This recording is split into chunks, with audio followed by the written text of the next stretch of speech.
Okay, guys, am I audible over the web?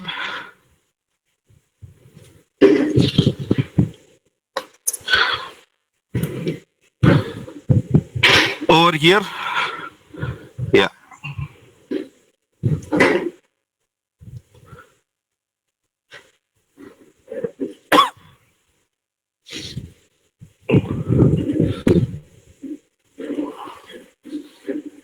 Okay, then.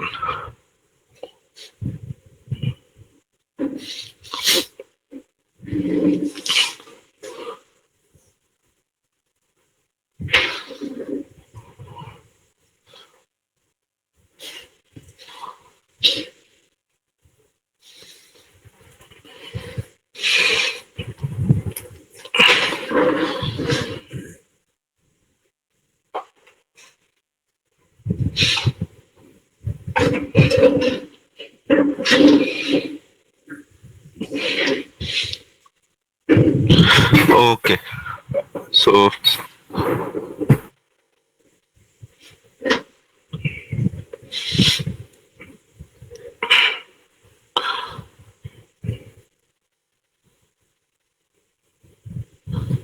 fine. So, I think we have a couple of topics where we need to understand how the stuff works. So, one is storage, the other one is network. So, let us try to understand what this storage is all about and how is it different from Docker volumes, which we have basically gone through. So, what is that basic stuff in storage with respect to Kubernetes, right? Okay, then. So, we all know the problem. The problem in Docker containers is they will not be able to remember the stuff once the container is deleted, whatever changes that have been made. So for that, Docker has a concept called as volumes. Okay, right? But Kubernetes is not designed for Docker. Kubernetes is designed to work with any container technology. So Kubernetes will not directly support Docker volumes. It will support something else. All right. So because Kubernetes has to work with Rocket containers, Kubernetes has to work with other containers that are going to come down the line. So it has to work with everything. So what is that Kubernetes basically supports? So Kubernetes has the following stuff. One, they have volumes. The second one, they have persistent volumes. Okay. Along with that, okay. So even though they are kind of persistent volumes itself, we have something called as storage classes, and then we have persistent volume claims. So if you have to understand storage in Kubernetes, you have to understand these four terms. Okay, right. So topics to understand in Kubernetes storage. Right.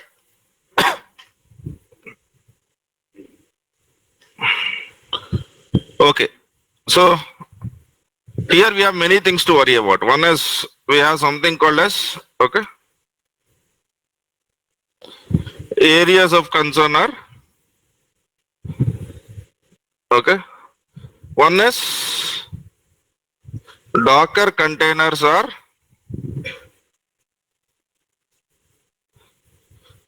ephemeral. Ephemeral means once you remove that, they will forget everything, whatever they have basically created. Okay. So to overcome, we have Docker volumes, because what Docker volumes does is Docker volumes make some of the areas of your container persistent. So even after your container is deleted, you can basically get the volumes. This was the concept of Docker volumes, right? Okay. And now here we have this stuff. So pods are ephemeral.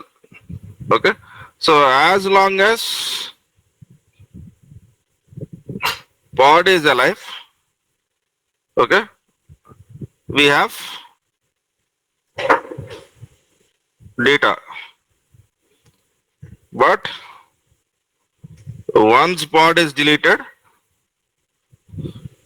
data is also lost.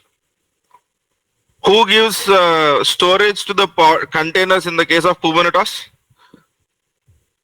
Who is giving network to your containers in the pod?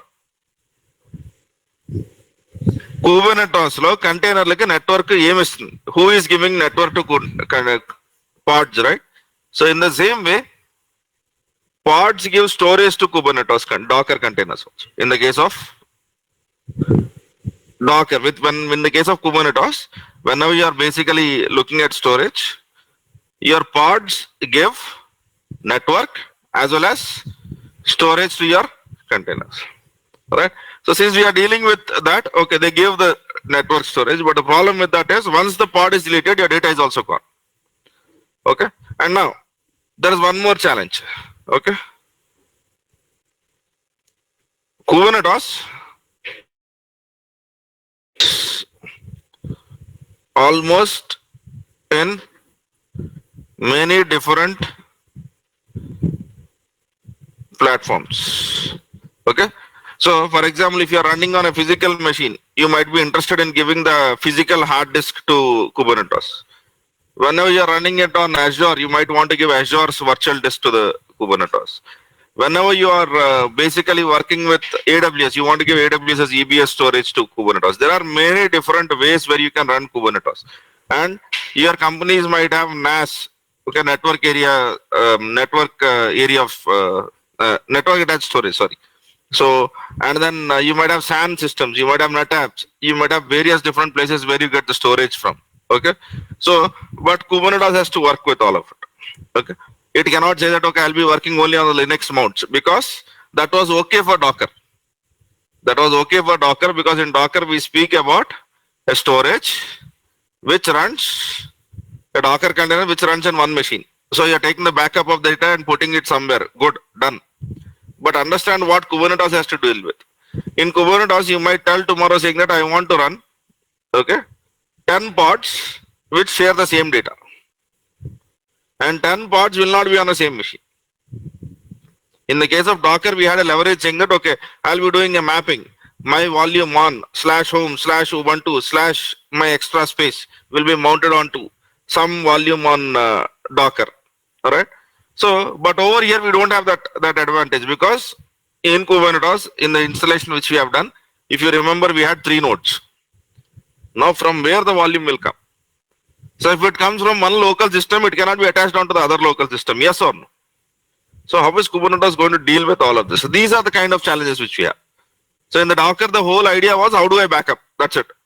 Now, the problem is you have to take a backup, and you cannot take the data. You cannot take the data of one system itself, or you cannot take one system into consideration, because pods can run anywhere. Pods can run anywhere. So what is that Docker is going to do? Okay, in the Docker also quite recently they have added something called as Docker volume plugins, which means that you can mount volumes from AWS onto Docker volumes. But the problem is it is not still complete. It's not as mature as what Kubernetes basically gives you. Now, are you understanding the problem here? The problem is twofold. You have to take the backup, and then your pods might not be running on the same machine when they come next time. Yes or no? In the case of Docker, what was the advantage which we had? So you want to take a backup.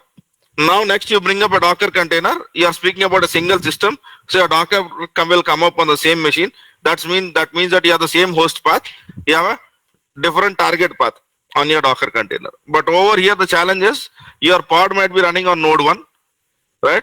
And now suddenly a new pod comes up. This might be on node 3.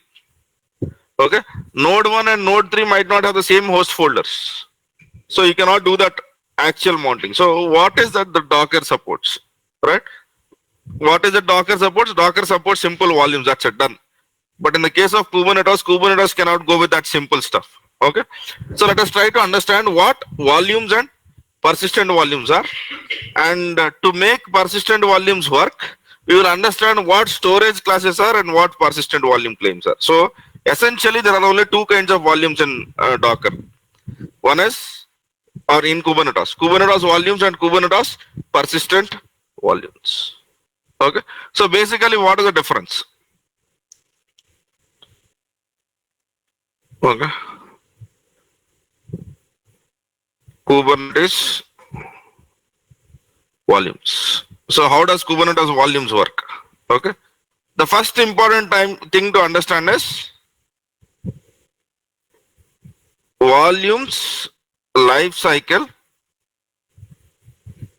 is equal to life cycle of pod. So as long as your pod is available, you will have your volume. Okay. But the problem is, right, your pod might be created anywhere.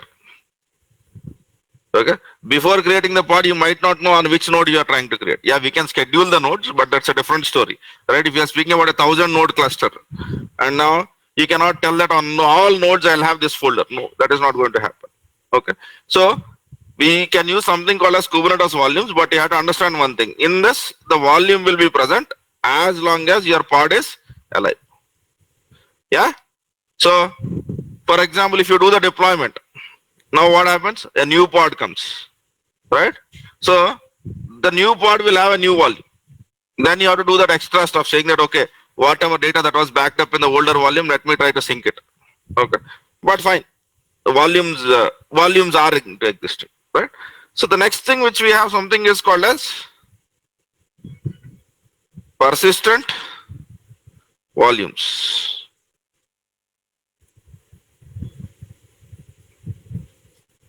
Persistent volumes life cycle, or well, it's not a life cycle, man, it's lifetime. Okay, so lifetime is equal to lifetime of,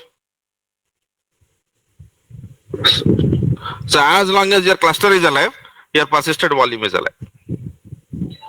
So generally, I would rather go for a persistent volume than a Kubernetes volume until unless I am running one pod.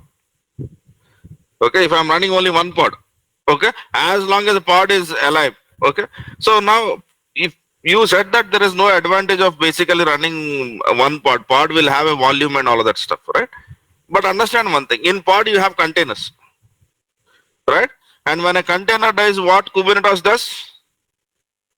It will create one more. It will try to, if your life cycle policy for a container is always, then it will try to create a pod. Now, in pod, you have a container called as, let us call this container name as MySQL.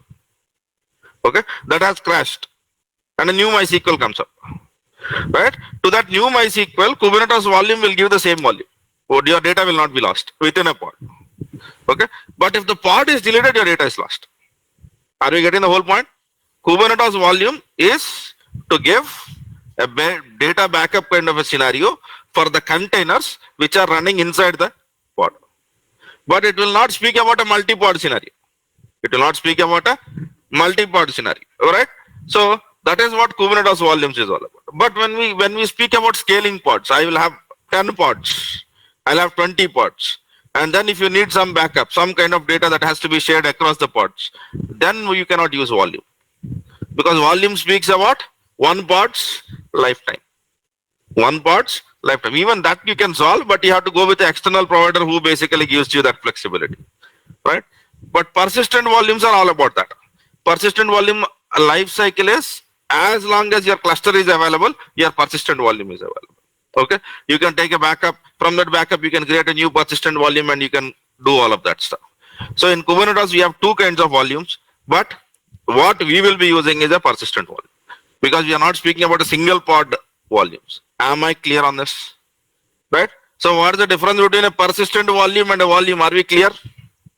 Yes. Okay. Now what Kubernetes also does is, let me go to Kubernetes storage.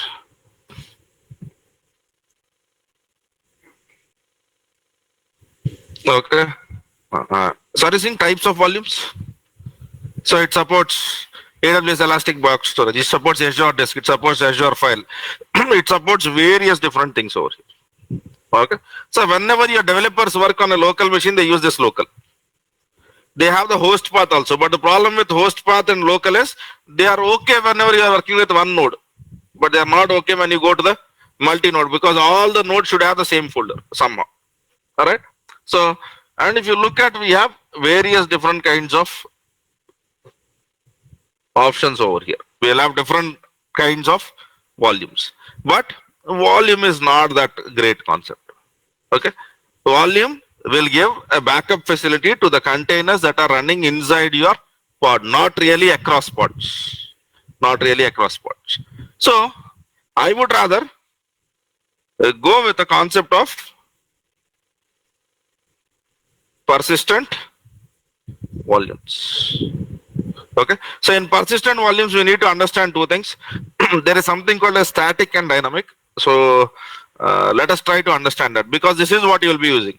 The off late, I have never seen anyone using Kubernetes volume. I have seen majority of the people, or most of the people, when they want backup, they are using persistent volumes. Right. So in persistent volumes, you have to understand terms, because it is not difficult, it is confusing. Right. But if you understand this, when we write, so now let us go back to our same old pod image. So we have a pod. Okay. So inside the pod, there will be some Docker image that runs.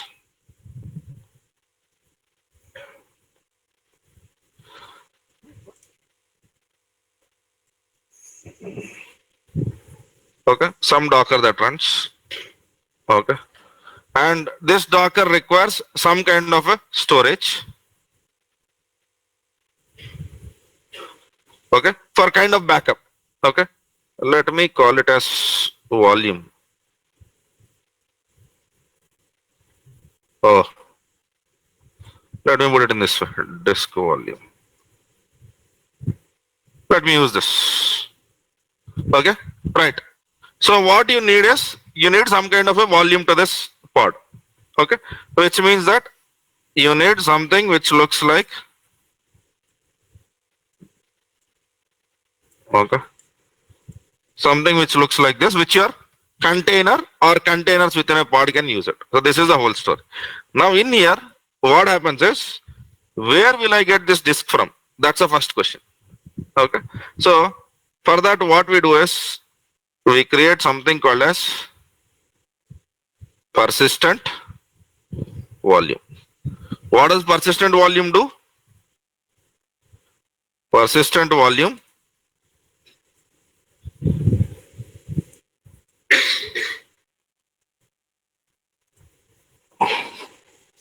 creates a disk. So actually, who is creating a disk now?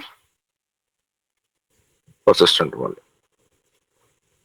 So to be very specific, okay, this is done by generally at Kubernetes administrator. Okay, right? So what is creating a disk? Persistent volume. Now which kind of a disk? That depends on what is your environment. Whether I want a disk from Azure, whether I want a disk from AWS, whether I want a disk from whatever source it is, that is what we are creating. So persistent volume will give us storage. Right? Now, my pod wants storage. My pod wants storage. So it has to request for that. It has to request for that. So the request, okay, request for storage. And this request for storage is something which we call as persistent volume claim. So do you understand the difference between persistent volume and persistent volume claim? Okay. So when you request, your result might be successful or failure. If your result is successful, you will get this as storage to be attached to your machine. So if persistent volume is basically created, okay, you might have some kind of, okay, connectivity between storage. Am I clear on this? But if it is successful, your pod creation will fail, saying that I don't have any volumes. Am I clear on this? So what is happening? We use a persistent volume, we get a disk, okay? And whenever someone wants to basically use that, he has to use a claim. So whenever you create a claim, what Kubernetes will do is it will see all the volumes that are basically present. If that claim which you have asked is basically matching the needs or matching basically the available persistent volumes, because you might not have one persistent volume, you might have many persistent volumes. That means that you might have many disks, right? So whenever a pod is requesting, he will make a claim. He'll make a claim saying that I am looking out for a disk which has 1 GB of free space. Okay, and it is from Azure, something like that. So now it is the responsibility of Kubernetes to find out what are the disks that are available in your system, which are basically created from Azure and which have 1 GB of free space. And that 1 GB, whatever you have asked for, will be assigned to your pod. And remember, actually it looks like you are storing in that storage, but actually you are storing it in the persistent volume. And persistent volume is alive as long as your cluster is alive. You go and delete your cluster, then your persistent volume is missed. Okay. Now, if you create this volume from cloud, let us assume you create it from AWS or Azure. Anyway, in AWS and Azure, we have a ways of creating a backup for your disks. We have a concept called as snapshots there. So you schedule your snapshots, you have your volumes, everything is working fine. Am I clear with this terminology? Okay, we have a persistent volume, right? Persistent volume is like creating disks. And on the disk, they will basically have categories of disks. It is like going to a self-drive vehicle, and then you are basically looking out for options. So I have different options over there. So the option which you claim for or request for is a persistent volume claim. Then based out of what you have asked for, Kubernetes will try to search all the volumes which it has, which matches your criteria. If the criteria is matched, it will give that disk to you. If the criteria is not matched, your pod creation will fail. That's the basic story. It says that I don't have the volumes. Are you clear on this? Yes. So what is the workflow now? Did you understood this? Okay. But here the persistent volume is a disk which is created from external means. So that might be a disk from your local system, that might be a disk from your network storage, that might be a disk from AWS, that might be a disk from Azure, right?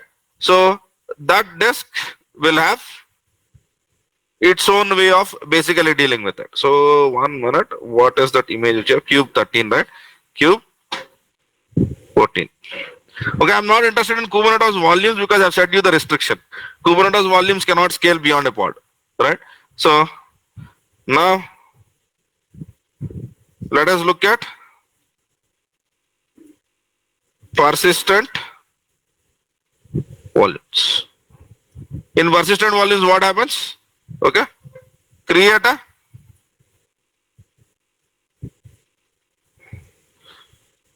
I'll put it in this way. Persistent volumes workflow. Okay, create a persistent volume. Okay, and then while creating a persistent volume, you will give some attributes of it, saying that this is from Azure or whatever it is, right? So now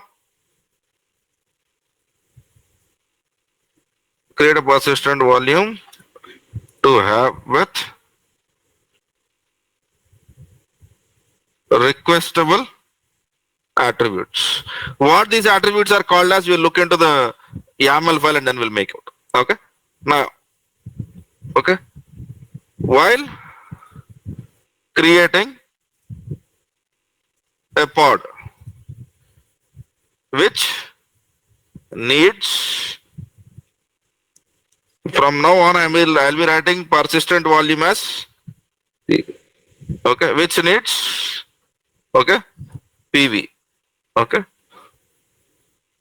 a claim, or you can call it as request is sent out to Kubernetes. Okay. Now what Kubernetes does is Kubernetes searches for all the available PVs, okay, with the requested attributes in persistent, okay, a claim or request called as persistent volume claim. PVC is sent out. Am I clear on this? Okay. So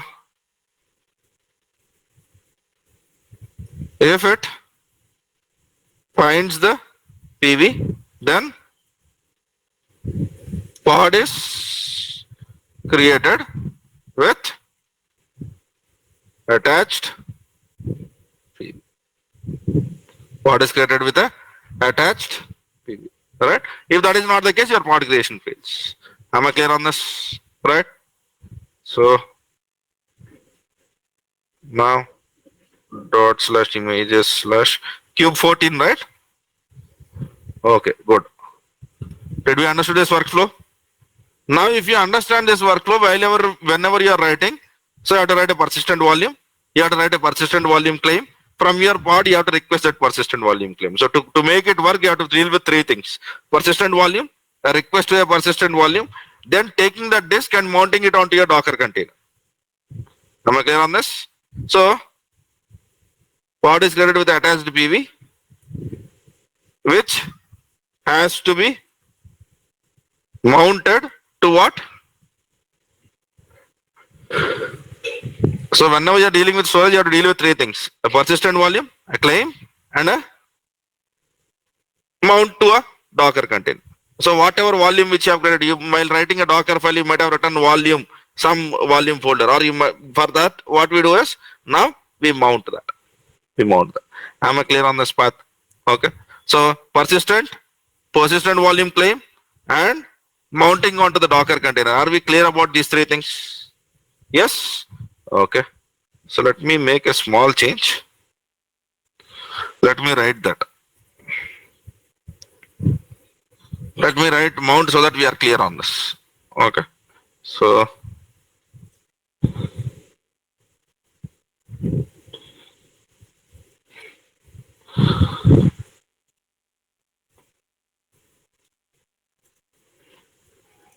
right. So far, are we good? Volume and persistent volume. Do we understand the difference? Volume works only within a pod, because the life cycle of a volume is equivalent to your, or lifetime of volume is equivalent to lifetime of pod. But if you want to go beyond the lifetime of pod, then you have something called as persistent volume, because lifetime of persistent volume is equivalent to lifetime of cluster. So as long as your cluster is alive, if you go and manually delete your persistent volume, till that moment your persistent volume is basically alive. Right. Okay.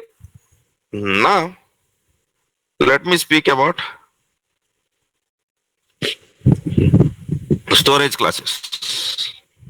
Then I'll try to speak about basically the examples over here. Are you seeing storage class? Okay. Storage class. Okay. The whole reason why we have storage classes. Okay. Let me go into the persistent claim and let me show you some example. Okay. While creating a persistent volume, Docker gives you two ways. Okay. A persistent volume can be created statically or can be created dynamically. So what we have discussed in the earlier image was, we have discussed a static route. We have discussed a static route. So let me basically go about that. Okay. So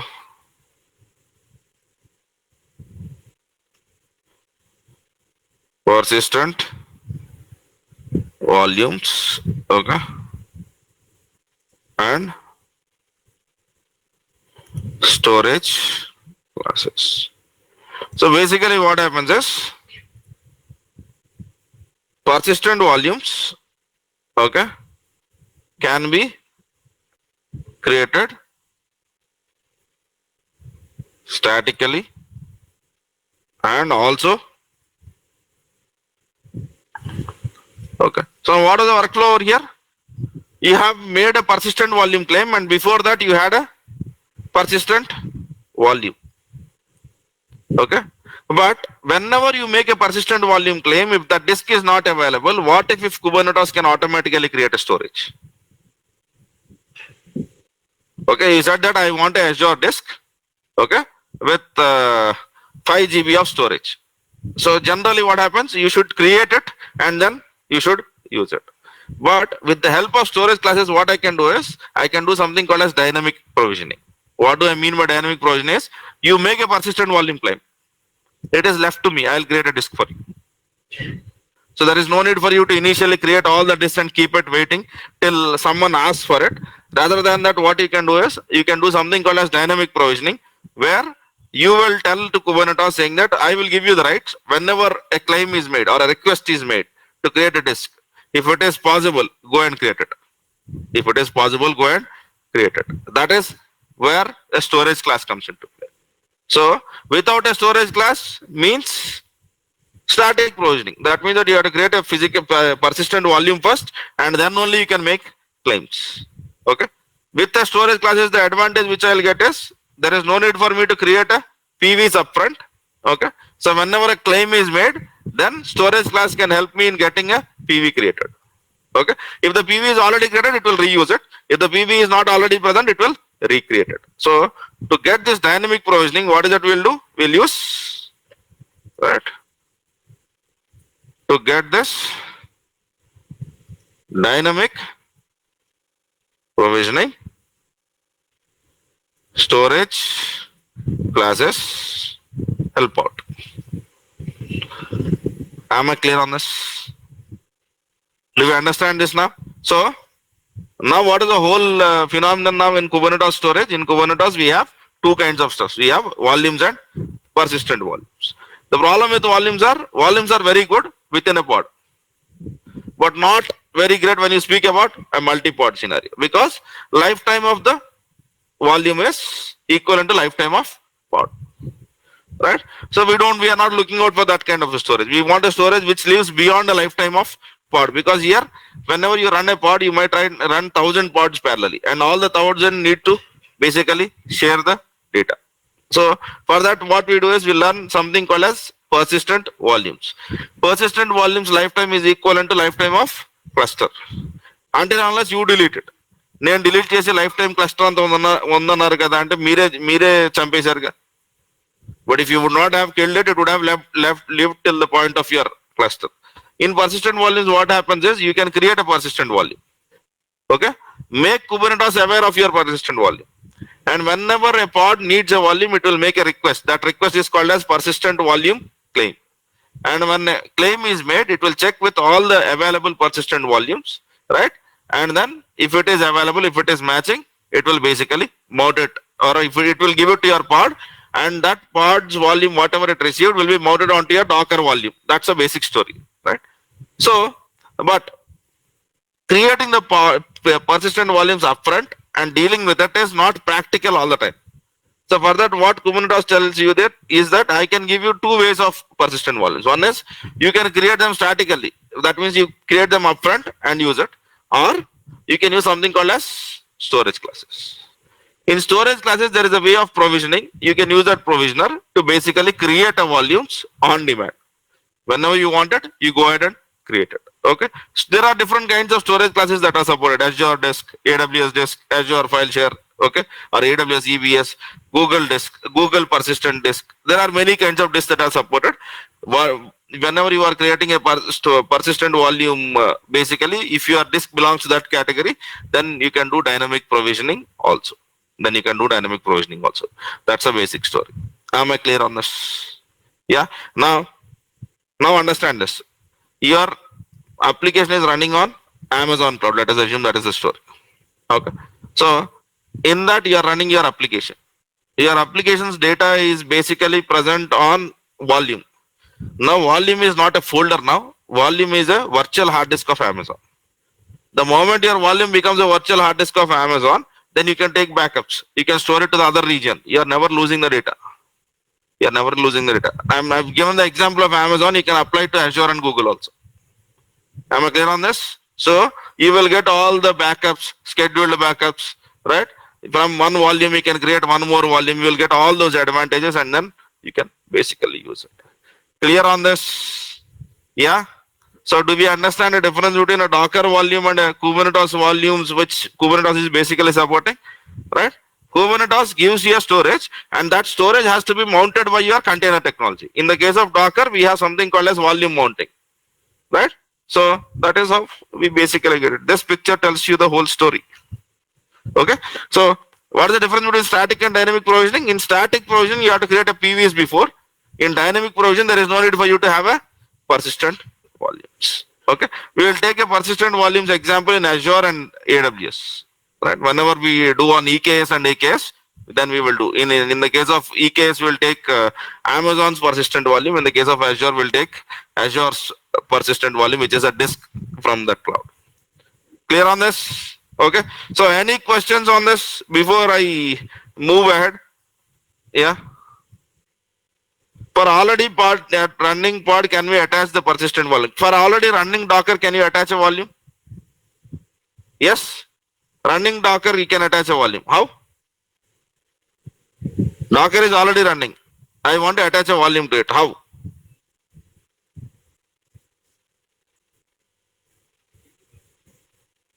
How? Tell me, please. I want to learn.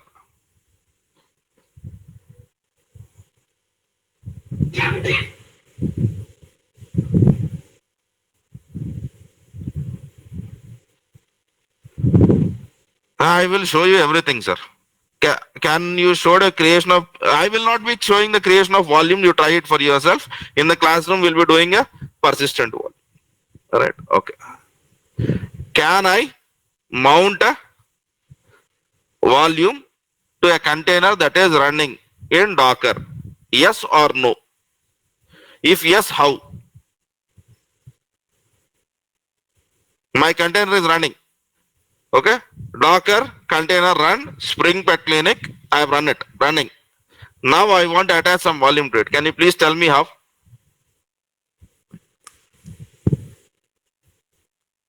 Yes or no?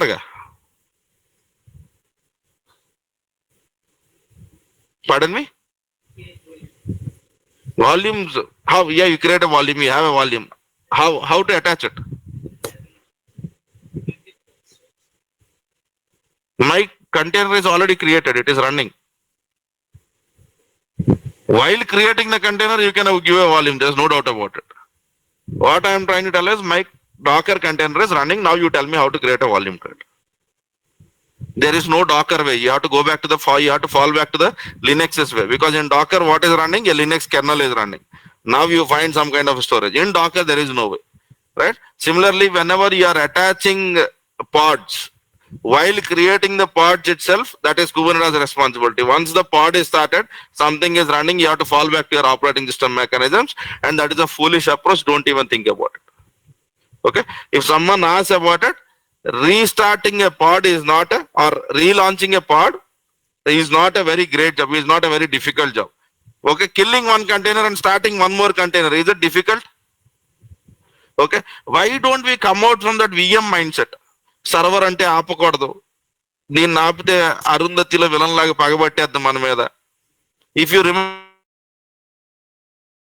with pet versus cattle, right? So one cattle is not meeting your needs. What will you do? You will sell out. You will bring the new one. Yes or no? So you don't do plumbing activities over here. If something is not working, relaunch a new thing. That's a basic mindset. We will never go into the running stuff and then try to attach something into it. It's like, okay, plane has already started. Okay. Now, if you want basically to attach certain things to it, we will never do it. Better relaunch a new plane and bring that existing plane down. That's what we do. Okay. So that is the whole thing which I have said. In Kubernetes, or in basically we will not make changes to something which is running. A new change means new deployment. In the case of Docker, any change means new Docker file, right? Or new Docker image. Okay, if you are speaking about your application, right? If you want to make some changes, launch a new container, right? And stop the old one. This is a basic theory. Okay, so never ever will not get into that concepts of like, I want to run the container, I want to get inside the container, I want to swim inside it, I want to stay there for 2 days. All of that is VM. If you are so interested into that, the whole reason why we got into this technology is we wanted to avoid all of that activities. Because, right, let us assume you are running your application server in a VM. One administrator has logged in inside that VM and made some changes. Your application is working right now. For some reason, your whole building collapsed. Okay. Now you want to relaunch the same application on a VM. That admin has left your office. Now what will you do? Okay. You doesn't know that what were the changes that were made. That's where we are getting into the whole spec based stuff, where whatever change which you make, we are storing that into the Git. So everything that is changing in your production server is version controlled. We are getting into this mode, and you guys want to go back to the older way. Older way is very error prone. మనం చేసిన పాపాలకి అంటే ఇప్పుడు చిత్రగుప్తుడు రాసినట్టు లెక్క ఏం లేదనుకోండి. Suppose let us assume that is a scenario. Then that's the whole point. Here what we are trying to do is, whenever we do anything, we are writing it in an YAML file. That YAML file will commit it to our version control system. So every change which you have made is version control. Every change which I have made is version control. Okay, and these deployments are not done manually; they are done from Jenkins. So everything that goes into your production system or a test server is basically all controlled by your CI/CD pipeline. So there is no human effort involved.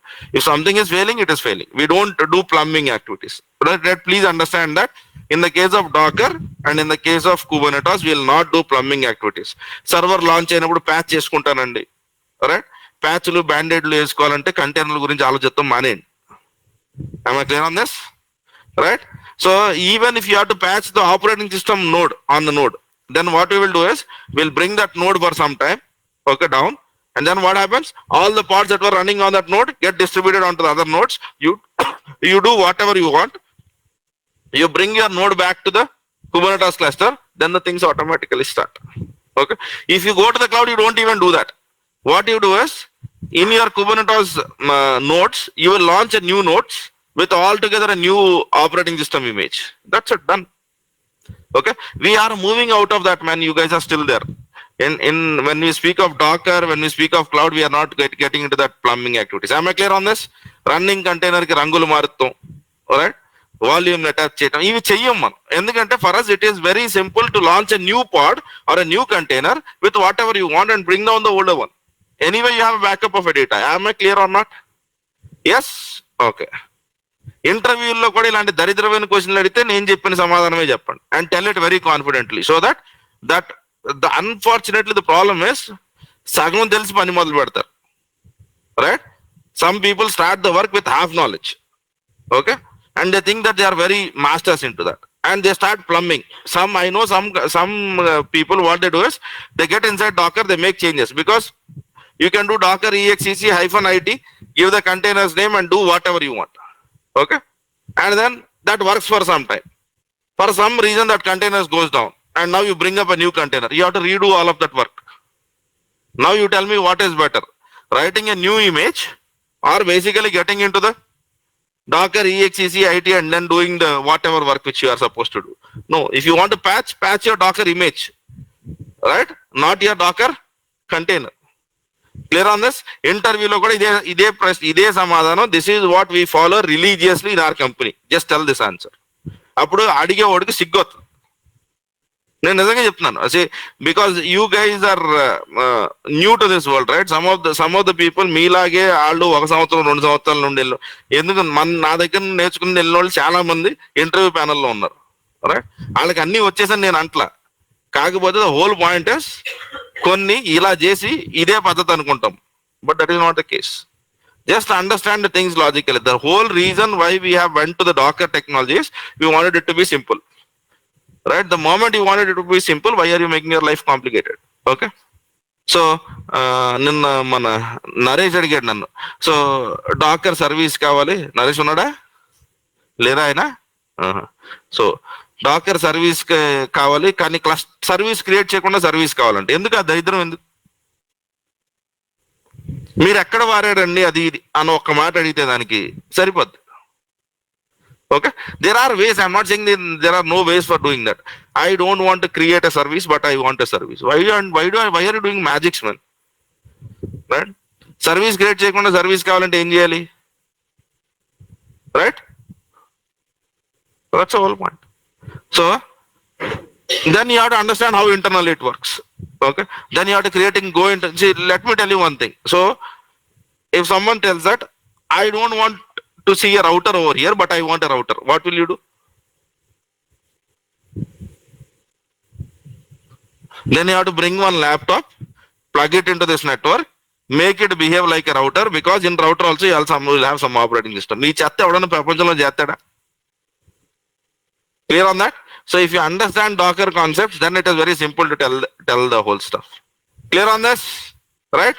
So I'm telling you this much long because understand there are no plumbing activities which we encourage. Any changes, for example, any changes which you want in a Docker, new deployment. Yesterday, remember we have spoken about deployments. Your older containers go down, your new containers come up, or new pods come up. That is what we are going to do. Any change is always a new deployment. From the Docker world, any change means new Docker image. Right? We build the Docker image, we upload it to the registry. From that registry, we'll take it, we'll do the deployment. Any change, let it be any change, because every change has to be version control. మీరు చేసే చిన్న change కూడా గిట్లో ఉండాలి. That's the whole idea. Clear? Right. What about SAN? It supports everything. Okay. If we kill container in a pod, will the pod automatically be killed? If it is a single container, what happens? Money, is it your first class? If you remember, while I was speaking about pod, I have spoken about pod's life cycle, and then I have shown you pod statuses, and I have asked you to read through that, and you are asking me exactly the same question, which I am not going to answer. Okay, నేను already class లో link ఇచ్చాను దీనికి. Pod లో రకరకాల states ఉంటాయి అన్నాను. Pod past, container creating, right, completed. Remember pod's documentation, there were approximately 5 states that were present over there. We are speaking about one of the state. So what happens to your container depends on what is the life cycle policy which you have set. Whether it is never, whether it is always, whether it is whatever it is. Depending on that, you can basically tell what happens to your Docker container. In this case, can we get hold of pod counts? Okay, I'm not sure what is the case which you are trying to speak about. Can you please explain this image again? Who is request pod or container? No, who is. Pod will request for a storage. Okay, అక్కడికి ఆత్మలు ఏం రావు. ఇక్కడ మనం మాట్లాడుతున్న పాడ్లు కూడావే కాబట్టి request ఎవరు చేస్తారు? పాడ్ చేస్తారు. Request is sent by a pod. To whom? To the Kubernetes cluster. Clear on that? There are no persons alive there. Right? Everything is basically a process based. Request is sent by a pod to the Kubernetes cluster saying that I am looking out for a storage. Okay, and my storage attributes are this, and that is something which we call as what? Persistent volume claim. Right. Okay, నేను నిన్నే చెప్పాను, ఒకసారి Dakar వాల్యూమ్లు మొత్తం చూసుకురండి, అప్పుడే వాళ్ళకి కథ అర్థం వద్దాను. Right? రోజు క్లాసులకు వచ్చి చెప్పాను కదా నిన్న, అలా అడిగే వాళ్ళ ప్రశ్నలకు సమాధానం నేను చెప్పదలుచుకోలేదు. Right? So we are creating a persistent volume separately first, and then pod creation using that disk. Kind of we are going to use that persistent volume whatever we have created in our pod, which means that internally it becomes a mount to our Docker volume. That's how it is basically being done. Is it mandatory to mention PVs or Kubernetes will take care? Okay, so as I said, there are 2 ways of doing this in Docker, in Kubernetes. One is you can create a PV and then use that PV. The second one is you can create a storage class. In that storage class, basically what happens is whenever you make a request, Kubernetes cluster will basically check if there is already a persistent volume with that name. If there is no persistent volume, it can create it also. So there is static provisioning and dynamic provisioning. So in the case of dynamic provisioning, you have to use storage classes effectively. Right? Okay. For already running pod, I said I've answered this. Shelf creations, boy. Dynamic storage, what will be the lifetime? Right? There is no lifetime. Lifetime we are let it be dynamic or let it be static. What is it we are creating? We are creating a persistent volume. What is the life cycle of a lifetime of a persistent volume? That's it. So between static and dynamic, the only difference is whether you create the volumes first and then make requests, or while making the request, you want to create volumes. That's the whole point. That's where it differs. Right. Okay. In the case of loss of cluster for physical servers, how backup will be? So what do you mean by loss of servers? Okay. So now how will you take the backup of Kubernetes cluster? I think I've spoken about all the components of Kubernetes. Okay. So what is Kubernetes memory? etcd. So then if I have to really take a backup of Kubernetes, what is that I should take a backup of? Yes. Okay. We can stop the container and attach the volume and start it again. Okay. Please don't do that nonsense. Right? Whenever you want to attach a volume, never on a running container. Never. Recreate the container with older volumes of yours so that a new container is launched which will have all the volumes. If you don't have volumes in your previous container, go kill your container or start a new container and then kill the old container. Redirect your old container's traffic to the new container. That is what you are supposed to do. All right. Okay. Yes. Cloud native application deployment means exactly what? Okay. I have now just now logged into the webinar. Is the class going on? Okay. Unfortunately, yes. Right? Yeah. Okay. Right. Cloud native sir Mohan Reddy గారు ఇంకా నుండి మీరు ఇంకో రెండోసారి ప్రశ్న copy చేశారనుకోండి, అదే ఆఖరిసారి మీరు నేను మాట్లాడటం. I know a program which can skip your questions. Okay, నేను మీకు మొన్న చెప్పాను, రైట్? మీకు మర్యాదతో చెప్పాను, నాకు సగం చదవటమే సిరాకు. మీరు రాసిందే 100 సార్లు రాస్తే నేను చదవదలుచుకోలేదు ఇక్కడ నుండి. From today onwards whenever you type your question second time, that means that we are all set. ఆ రోజు మీకు ప్రశ్నకి సమాధానం రాదు. ఓకేనా? నేను మర్చిపోయినా మీరు గుర్చేయండి ఈ విషయాన్ని. Right? Okay, I have kept a moral policing on you. Right? Okay, fine. See, what do you mean by cloud native container deployment? See, cloud native container foundation, this is one organization, right? CNCF, they define some standards, right? So effectively cloud native container deployment is all about how you deploy your containers onto the clouds in a very native way. So that's where all of the clouds passes use Docker containers. Your Kubernetes deployment also falls underneath that. So to be very specific, it is one document that is published which speaks about how to do deployment of containers, right? And our Kubernetes deployment, whatever we are speaking, falls under that category, right? Okay. Okay then. Is etcd is also attached to the volume automatically? No, sir.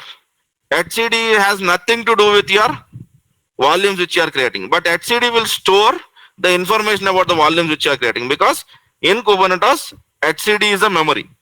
Whatever you do in Kubernetes, it has to be stored somewhere, and that somewhere is etcd, right?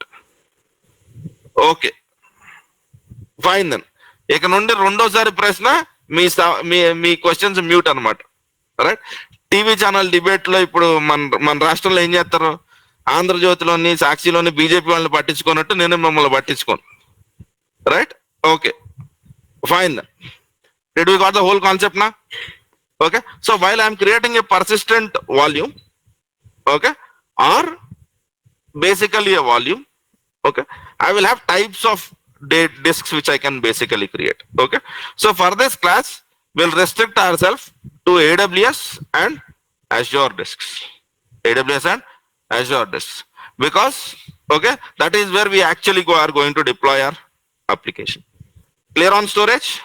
Okay, so we have one topic left. Okay, and then I'll describe the application which we are going to deploy, and we will do that application deployment from beginning to end on AWS and Azure using AKS and using EKS. So let us go out for a break, come back, discuss about networking and service discovery in Kubernetes, right? Okay. Thanks.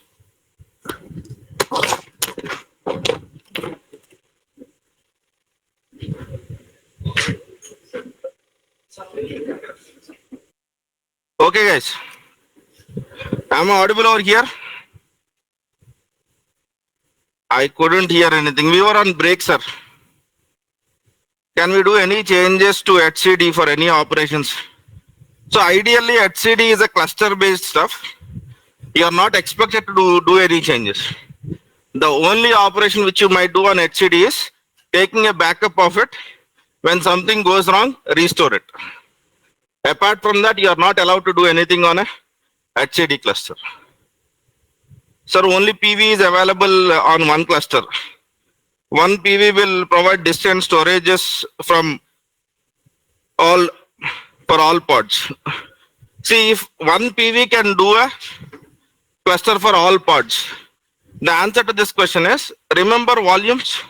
What is a Kubernetes volume? Kubernetes volume is something which will give storage to the containers in the pod. That means that a volume can be applied only to one pod. But when it comes to persistent volume, it is a cluster level set, which means that it can be applied to multiple Kubernetes pods at one shot. So, can all the pods use the same volume? The answer is yes, if they ask the same claim. నా దగ్గర 100 పాడ్లు ఉన్నాయి. I have 100 pods. Will all the 100 pods, can they use the same persistent volume? The answer to that is yes, if they ask the same claim. That means if PVC persistent volume claim for all the 100 pods is same, then they will be able to use the same persistent volume. But if the claim is different, they will be speaking about different volumes.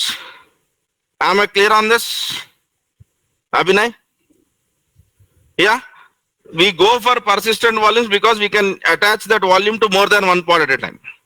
Okay. If you want to attach it to all the pods, that means that for all the pods you have to write the same claim. That's the whole idea. Yeah. Okay then. 1 minute before I get the class started, I think Ramna wants to speak to you. For the people who don't know Ramna, I think he is the owner of this institute. Okay. Right. I always say, right, so Ramna pays the bill, so that's where I'm running all large machines on the cluster and all of that stuff. So he wants to speak with you guys regarding some of the openings and placements, right? So yeah.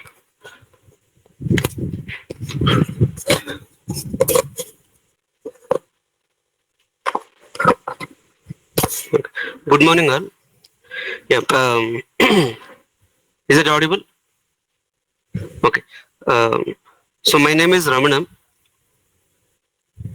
Okay, so I am here to speak about, as of now, I'm the HR of Quality Thought. So we are interacting with so many clients because especially in few areas like DevOps, cloud, testing, data science, IoT. In these areas, actually we have the good number of profiles. So we are interacting with so many clients. As per my observation, whenever I spoke with last week especially, I interacted with InnoMinds and few companies, technical panel or their HR team. So everyone is speaking about we need good profiles in DevOps and our cloud. Not only, whatever the testing, these areas. So one company DevOps director, what he told me, Ramna, from last 3 months we are conducting interviews to hire DevOps people, but we are not able to find one resource at least. So he said, if you have any good number of, good quality profile I want. It is not how many profiles you want to send. One profile also it is okay, but send me quality profile. So we are ready to roll out the offer letter with good package also. So especially in DevOps area, there is a huge scope for getting the good package. That is my market analysis. Even I am from IT. I worked in Accenture as a test manager for 15 years. So now I resigned and I transformed myself into HR and placement activities. So 2-3 reasons why I am here. Number one, after completion of course, if your profile is really perfect, if you are looking for job opportunity, For DevOps, you have so many sources like in in Naukri, Monster, LinkedIn, you can try. In addition to that, if you give profile to us, we'll review your profile. Okay, so we'll give some suggestions or corrections required, and we share your profile to our clients. Okay, so we can help you in scheduling the interviews. That is one thing I can do. This is not only for freshers. This is up to 15-20 years experience also. If you are looking at DevOps director position also, I can help you. Even in that matter, senior positions placement in DevOps is more easy than even fresher profiles, because so many companies wants to start DevOps. Even it is in a younger stage, I can say it. Of course, it started 5-6 years back, but still so many companies are trying to start DevOps division. So no matter you are a fresher or experienced or super experienced, we are here to provide you placement assistance. So we can at least help you in scheduling the interviews. Okay. So what is the process? So only thing, you share your profile to ramana@qualitythought.in. So this is my mail ID. So ramana@qualitythought.in. ఇది direct develops లో ఉండదు, మీరే రాసుకోండి.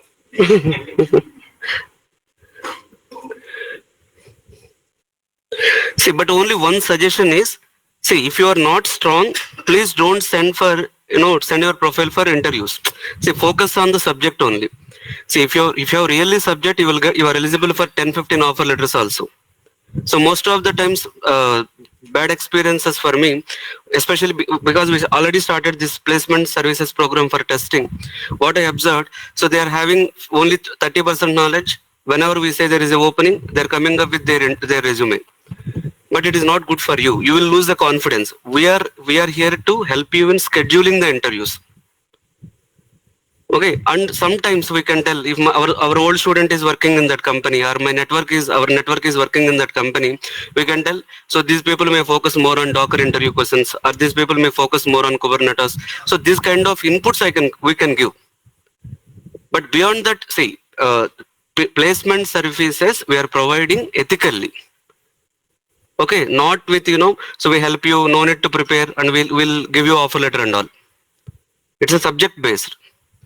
Right? So this is my mail ID. So whenever you have any placement query, so please contact to me.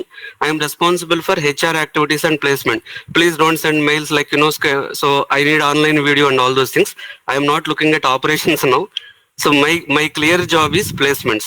So if you have any problems with operations, Satish is responsible. Okay, most of you know that. So Satish is the responsible for any operations in terms of schedule, your regular operations. So your resume, I want your resume. I can help you in scheduling the interview. My role starts once you finish your course, not during the course. Right. So the last update is, so every month in Quality Thought, we are conducting few free classes. We observed many people are not attending. So due to either lack of awareness or I don't know the reason. So one is Agile methodology classes. As I said, I worked as a test manager in Accenture. So I started working in Agile from 2008. So I have good experience in Scrum and Safe framework. So every month, at least 45 days once, we are conducting 16 hours Agile classes with the Jira tool. But so the disappointment for me, last 2-3 sessions, DevOps students are not coming. I strongly believe, so Agile process is also one of the enabler for DevOps, where you have continuous releases. So DevOps engineers must have Agile knowledge is my perception. Okay, so I'm not going to technical reasons, but Agile knowledge definitely a value added service for you. But last 3 batches, see, now in Quality Thought, 80% of students are DevOps students, 20% are remaining courses. My intention to conduct Agile is you, but you people are not coming. So I am not getting motivation to teach Agile classes frequently. And that same Agile coaching, if you go outside, they are charging 16,000 and above. We are conducting free of cost without charging 100 rupees registration also. And we teach more than that. Right? So we can help you in Agile certifications also. If you are looking for CSM, PSM, Safe Scrum Master, Safe Product Owner, Safe Leading Safe. So tell me which certification, even I am Kanban certified, which certification you want, at least I can give guidance. So we conducted 2-3 Agile certification programs with 100% success rate. especially in SAFE, we conducted with 100% success rate. So we can help you in Agile certifications also. Right. So this is last update from my side. So three updates again to summarize. One is HR services. This is the mail ID. You need not to do anything. Send me a mail.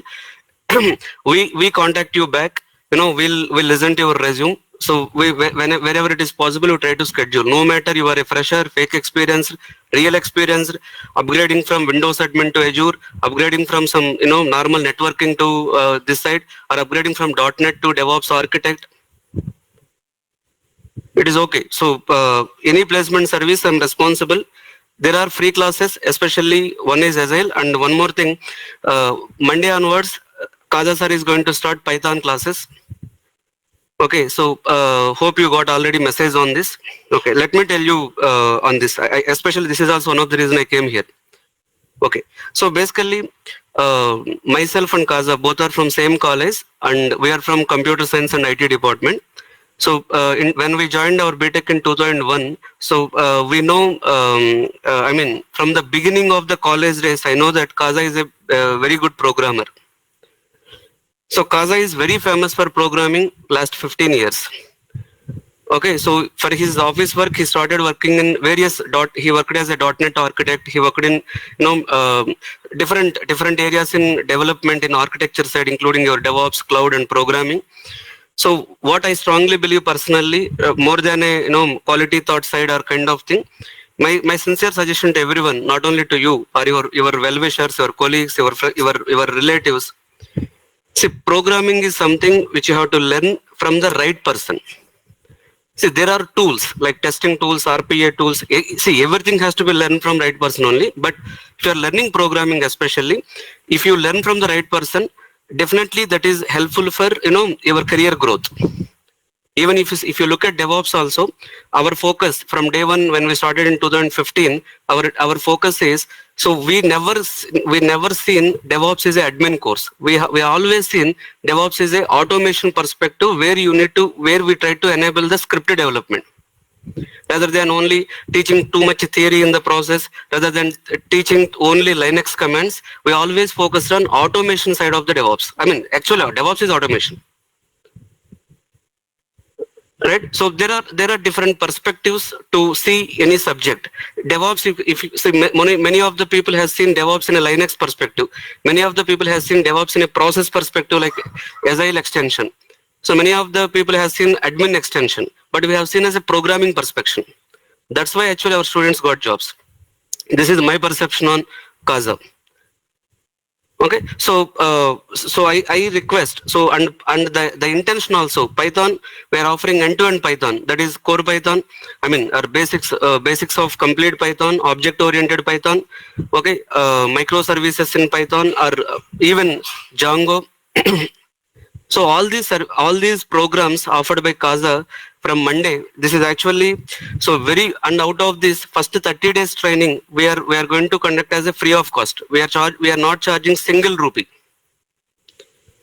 And it is not like just you're teaching the syntax. He is going to start with how to do programming. Some of you might be already knowing that. So I appreciate your referral in this. So anyone who is any profession, testing, so they have Selenium with Python. Admin, so we have cloud and DevOps with Python, and you have developers, so web application development, so data engineers, ETL, data warehousing background people, so they have data science with Python, machine learning with Python. So any person from EC, embedded side, IoT with Python. So for everyone, so IoT is for everyone. Sorry, Python is for everyone. And coming to it is not about everyone. So if you are really interested to know how programming is happening, so Kaza is the right person. Very few people can do that. So I strongly believe if you adjust to Kaza programming style, definitely that is helpful for. I'm not only telling to you, many of your freshers who are in villages, or who are coming 2020 passed out, or 10 years experience in manual testing, he's struggling to change his career. First, if you learn, it is not about, don't see the Python as a course. See, my objective is I want to learn programming, at least basics, how programming is happening in IT. That programming knowledge it can be helpful in anywhere, right? It is not testers, admin, everyone has to do programming. right? What you are doing today class or tomorrow's class, you have to do programming or scripting, whatever it is. So I came here. This is also one of the main point. So Python classes Monday onwards we are starting. We have limited seats already. We have huge crowd coming in on that day. So if it is not possible to come, here, so you can come in online. So you can join online also. It has both online and classroom. Due to time constraint, so we cannot conduct this morning time. We are conducting evening time only. The time as of now is 5 to 7. So 5 to 7 is the Python classes. So and first 30 days, no registration fee also. So please circulate this message, because recently also I conducted some interviews. I have seen people are by hearting the definitions of programming. People are by hearting syntax. So 90% of the crowd, they are not really trying to learn coding. So they are not really trying to understand coding. They are just by hearting. This is the program for binary search. This is the program for something else. But spend some time with Kaza sir and try to learn that. So that is, I really excited from Quality Thought side. It is going to be a big break with Python 2020, and we are going to help so many students in the market. So that's all from my side. So if you have any questions or any doubts, this is not the right forum to discuss. If you have any personalized question, if you want to meet career guidance as a HR point of view guidance, I can give. So that is my mail ID. You can request for career guidance. You can request for placement. Okay. So anything you try to interact with me. So thanks for your time. So let's meet. I know you have some personal questions. We'll discuss through email, or after the class also you can come. So we'll discuss on over the weekend. Tomorrow also I will be available here. Thank you.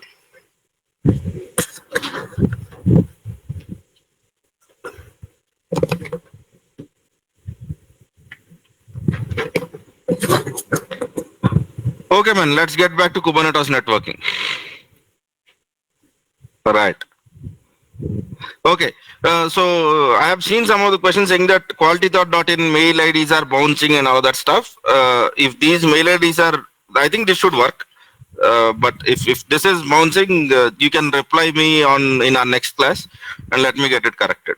Okay. And one more thing which they have asked is, can we do job searches in Canada also? I'm not sure whether we are such strong in other countries, right? But if there is anything which in US, it is we have a little bit of footprint, and even in Canada, I know some contacts, but to be very specific, right? What Ramna is trying to tell is, once you are strong, there are many openings over here, and first go to interviews, man. There are two categories of people. Okay, one category of people which Ramna addressed are the people who don't know anything and are going to interviews. I know the other category of people who know everything but don't go to interviews because of fear of failure. Right? So I still have to learn, and you don't end up in the interviews. Because understand one thing, you'll have 10 failures before a success. 10 interviews పోతాయి. Okay? ఆ 10లో ఈ పెట్టద్దు. The whole point is, in that 10, if you want to play with the 10 interviews, don't send the mail to the Ramna, because this is about reputation also. Because he is speaking to CEOs of the organizations, and if we go up, and what is DevOps means, DevOps is all about Dev and Ops combined together. If you tell this, right, so then we are screwing up our reputation. All right. So basically, those interviews, whoever is sending mails to Ramna and want to attend it, I would recommend that at least you have attended a couple of interviews before that. You might have failed, that's fine, but you have that experience. Okay, direct గా మొదలు పెడతామే ఓం రాసి రమణతో మొదలెట్టద్దు, ఎందుకంటే దాంతో institute పేరు కూడా. Right? Okay, so that will help you to make your process faster, because someone is referring you. You might end up with an offer letter very soon. So we are strong in India, a little bit in US. In Canada, I'm not sure whether we are that strong. Okay, right? Okay. Yeah. And regarding Python, what I would my take on basically Python is, so Ramna had said అంటే వాళ్ళ ఆకలి కూడా ఎత్తలేదు, చాలా పొగడేసినట్టున్నాను నేను. Right? But the whole point is, I have been a dev. I come from dev side of the world. right? I don't come from the admin side of the world, but unfortunately I've worked in all areas. So when I started, I had to work with compots.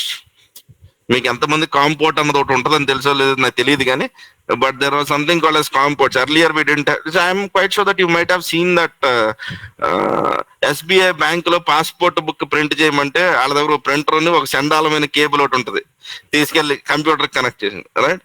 Those are that is a parallel port actually. We used to use COM port, so we had to send the binary data. Then came Ethernet. So I didn't started with networking, and then I have gone into PAX. PAX and system అంతమంది తెలుసు నాకు తెలియదు కానీ, but if you understand what a PAX is, if you go and take any scan, right, let it be X-ray, let it be CT or whatever it is, okay, in generally మన ఇండియాలో పెద్ద rule ఏమి ఉండవు కానీ, but if it is abroad, basically what is supposed to happen is a radiologist scan has to be there in his disk for 20 years at least, okay, or he can delete the data if the patient dies. These are the two conditions. So the data has to be long lived, okay. So there I got into storage. So even though I was working on dev sides, I was touching all the areas of systems, right? That's where I've basically came across all of these concepts, right? And I'm famous in college for two reasons. One is I was not such good student, right?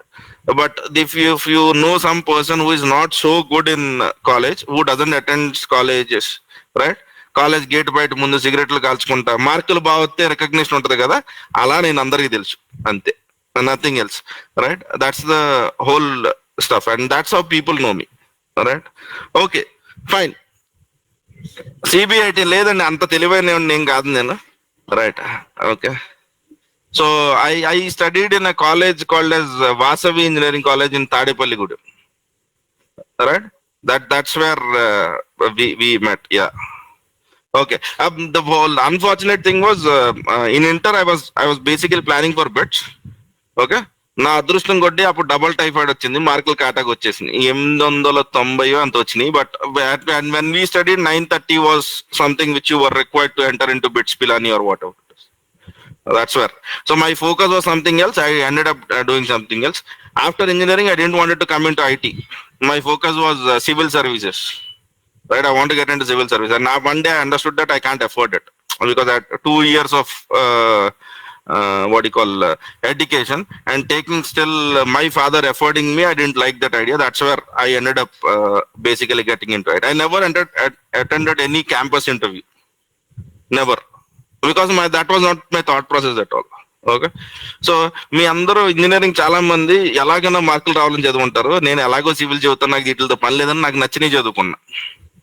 That's the only difference. So my aim was never to become a software engineer, but that's what I ended up with. All right. So I was planning to become a civil engineer. So that's where my whole intention was to basically study the subjects which I like, and for the rest of the things I was just okay. ఎంత వచ్చిన మార్కులతో మనకి పెద్ద సంబంధం. ఇప్పుడు class లో ఉంటారు కదా, ఆ ల్యాబ్ లో ఎరగదీ చెప్తే సావని మనకెందుకు, ఆడ ఎలా పోతే మనకెందుకు. మీకు సమరసింహారెడ్డిలో కుక్క మరిగింది అనుకో, అంతే, right? Did you get influenced by Shiva movie? No sir, no, not really. I was not that stuff. I cannot speak about one movie which has influenced me, man. I can start from what do you call Danaveera Soora Karna of NTR. నాకు miss అమ్మ, ఇంకోటి ఏంటి గుండమ్మ కథ, ఇక్కడ నుండి మొదలెట్టదు నా cinema ప్రభావం గురించి మాట్లాడుకుంటే అది 2 రోజులు పడుతుంది, దాని గొడవ ఎందుకు లేండి కానీ, right?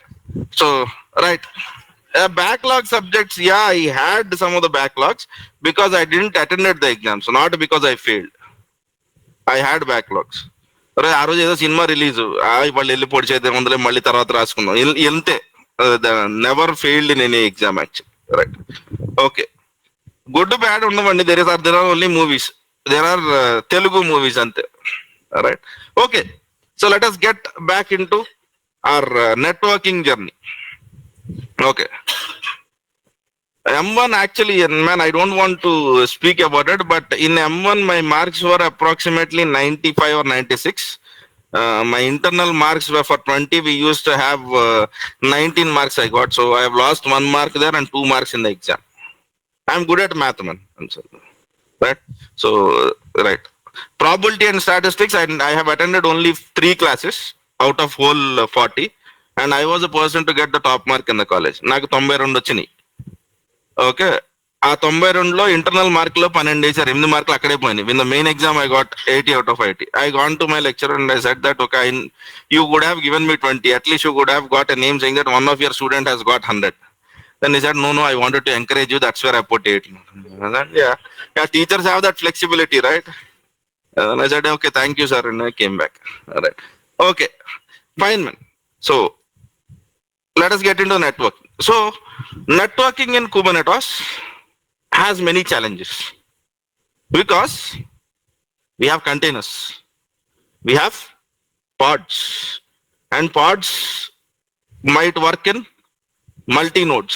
2 pods might be present in the same node, or 2 pods might, one pod might be from one node and other pod might be on a other node. And apart from that, we have services. So if you look at networking landscape of Kubernetes, it is very large. So we have to understand about how the containers get a network, how pods basically communicate, and then once we have a pods, are the both pods present in the same node or whether they are present on a different node. And once we have a pod node and all of that stuff, we have something called as service. And after service, we have something called as ingress. So the networking landscape is quite large, but it is very simple, right? So the way Kubernetes operates the things are very, very simple. So I'm not going to draw the images. What I'll do is I'll try to use the images which I've used in the last class, because otherwise drawing itself will take a lot of time. Okay, ఎందుకంటే ఆ బొమ్మలు అంత easy కాదు, ఖచ్చితంగా చిరాగ్గా ఉంటుంది బొమ్మలు. So that's the reason why I'm not basically drawing that. All right. So what I'll do is, for networking,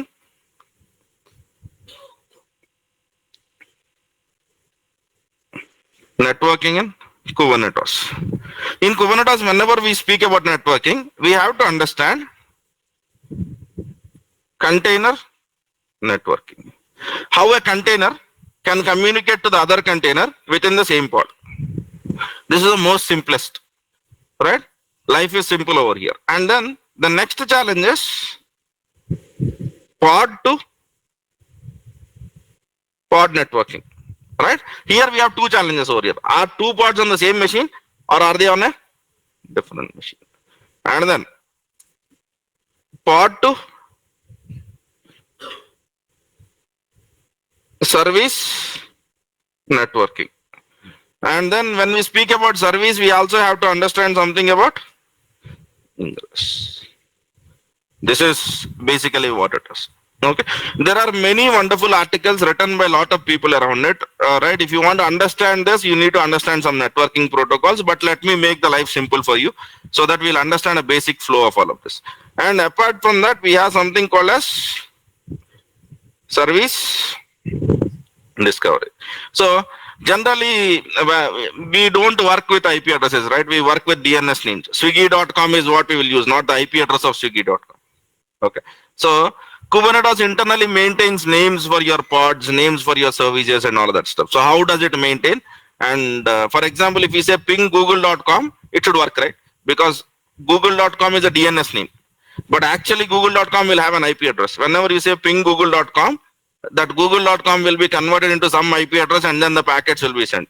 So within the Kubernetes, can I communicate from one pod to other pod, or one pod to a service, or service to a pod using the DNS names? That's the whole idea of whatever we are trying to discuss. Am I clear on this? Okay. So first, let me start with the first thing, which is very simple. Container networking within a pod.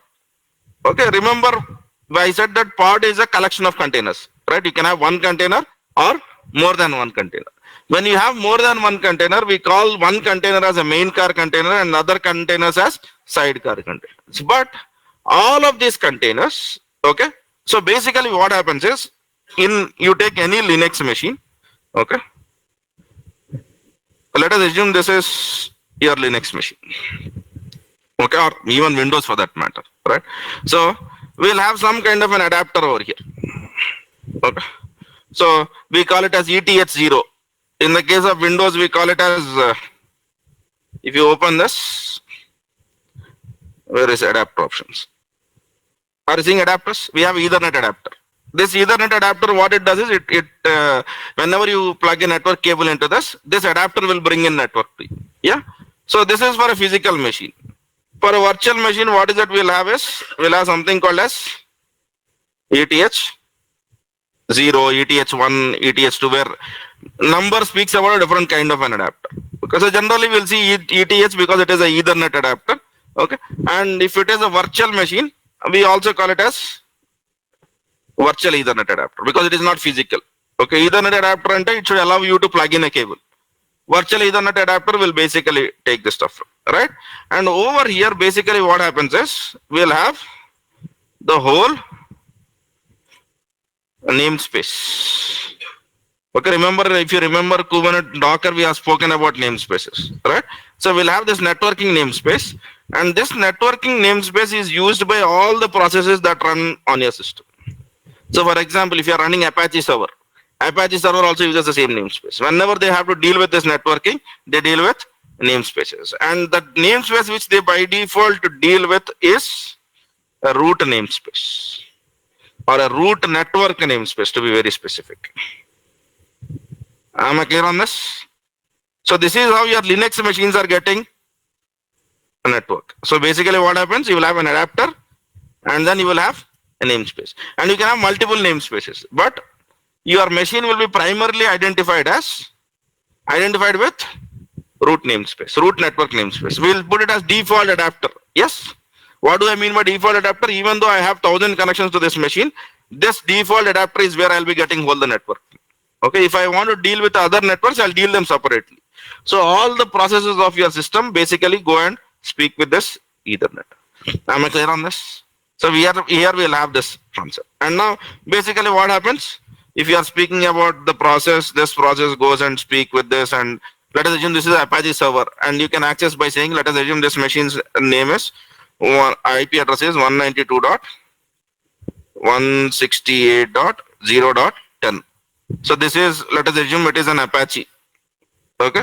So this is Tomcat. They are processes that are running on your machine. Okay. I'm not speaking about Docker containers. I'm speaking about sheer Linux networking. Right. So Apache requires 80 port and Tomcat requires 80 port. They will go and reserve that once you start it. Once it is being reserved, then what happens? Whenever you type 192.168.0.10 on a 80 port, the traffic will be redirected to Apache process. And then on a Tomcat, if you access it on a 80 port. This is how Linux networking works. But here we have a different challenge. Okay.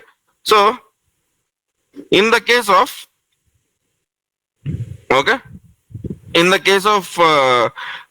Kubernetes, okay, this networking namespace to your containers is given by a pod. Am I clear on this? This is given to a pod. Okay. And now how this pod works is, okay, pod will have containers. Okay. Now if you assume this to be a Docker container, okay, where is Docker icon? Okay.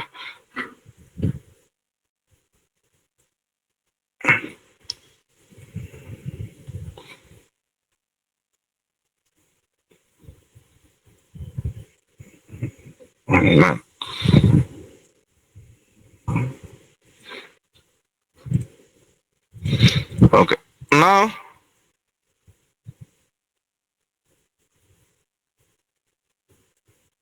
assume that it is a Docker container. Wow. Right? So, and this is a pod. Who is getting a network? Pod is getting a network. Pod has a namespace. And within the pod you have Docker containers. Now what will happen is, okay, your pod is connected to this namespace.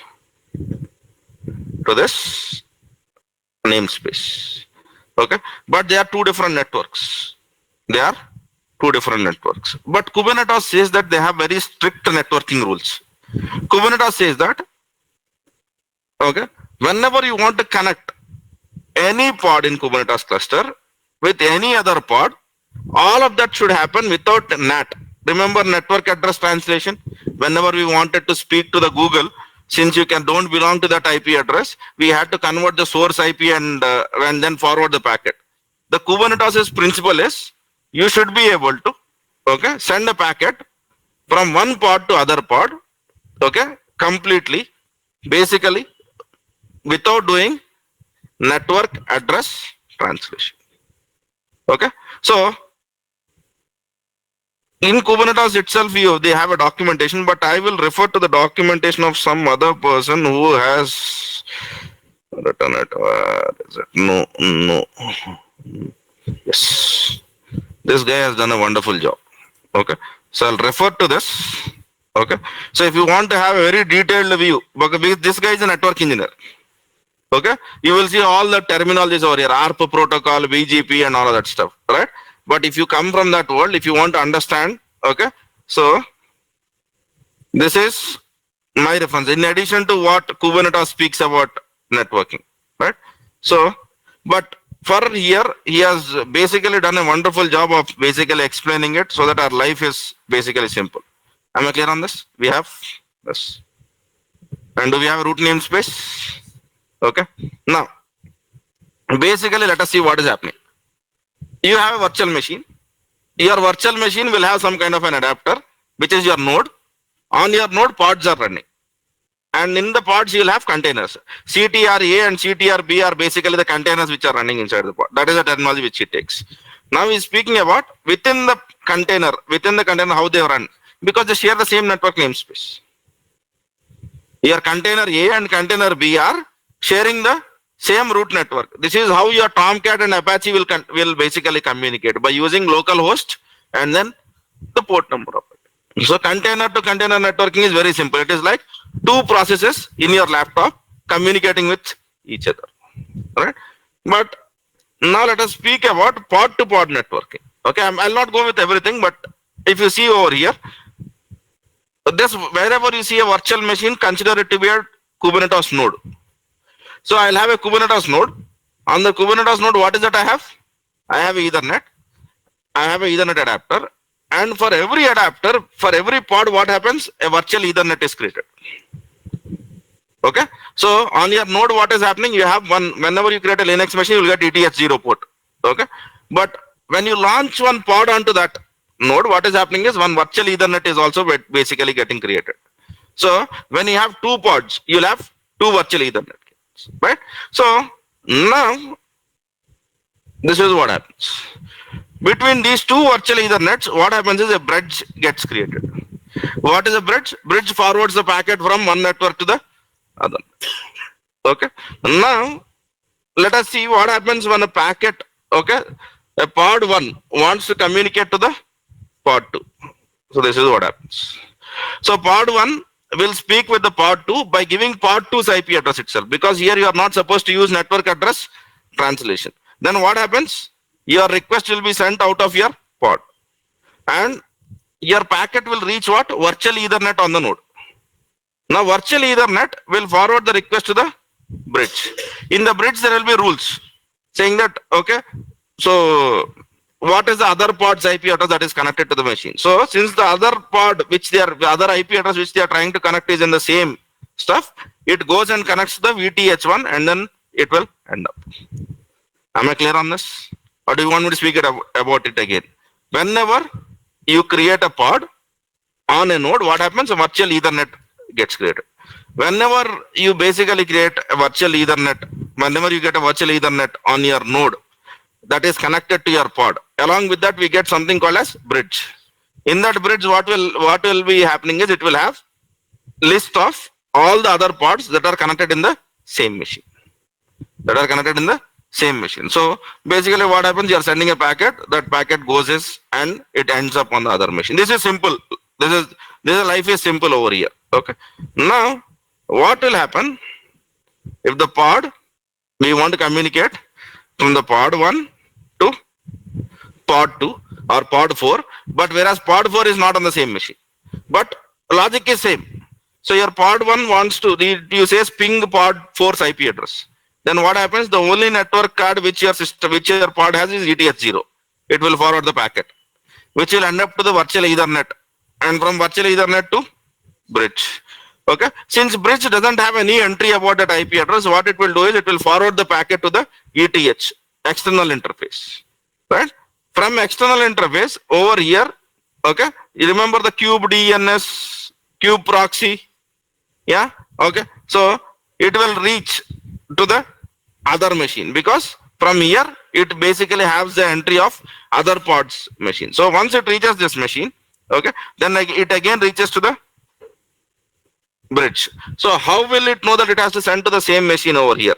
There is something called as ARP, address resolution protocol. That is something that comes into play over here. Address resolution protocol ante what happens in address resolution protocol is, for example, you have 100 machines. You want to send a packet, but you don't know which machine to send. Then you send an ARP notification. ARP is resolve my address. Okay. So whoever belongs to that address will send you an acknowledgement back, and then you will forward the packet to that address. That is an ARP protocol. Alright. So మనకు అంత తెలియాల్సిన అవసరం లేదు, but let us assume that it forwards the data to the network and then it reaches to the other machine. So when it reaches to the other machine, it will reach to the ETH0 port of that machine. From that, it will come back to the bridge, and in the bridge there is already an entry of, okay, if the pod's IP address. So this machine to this machine is basically communicating in that way. Am I clear on this? Okay, just have a look at these images. You'll be basically easier to understand. Okay, because I cannot draw an image which looks like this. It takes a lot of effort. Okay. This is all good. Okay, it is one to many. It is one to many. Every node on your, see, if you remember, while we were basically installing a Kubernetes or kubeadmin installation, the requirement was all the nodes should be reachable to each other, whether they belong to the same network or whether they don't belong to the same network. So it uses that networking capability to send ARP packets onto the machine, saying that do you know this pod? Okay, then anything which responds to it, it will be forwarding the packets to that. So they're all connected. Yeah. Okay. The configuration we should make it the virtual Ethernet. You will not make it. Whenever basically Kubernetes pod is created, it will try to remember we have kube proxy. Yeah, and kube proxy will try to write every information about your node cluster. All of that networking information is basically stored in kube proxy, and all of that kube proxy's information is basically gets stored into the Kubernetes cluster. So there is the information about every pod that comes up, every IP that comes up, and the routes will be updated accordingly. The routes will be updated accordingly. Right. Okay. This is fine. This is okay. Right. Now, what will happen if I have to deal from pod to service? Remember, I said service is what? It is kind of a load balancer, but service is not something which can go down. Yeah, service will always have the same IP address. How was I confident about it? Okay, let us see what happens. Okay, remember we had this? Yeah.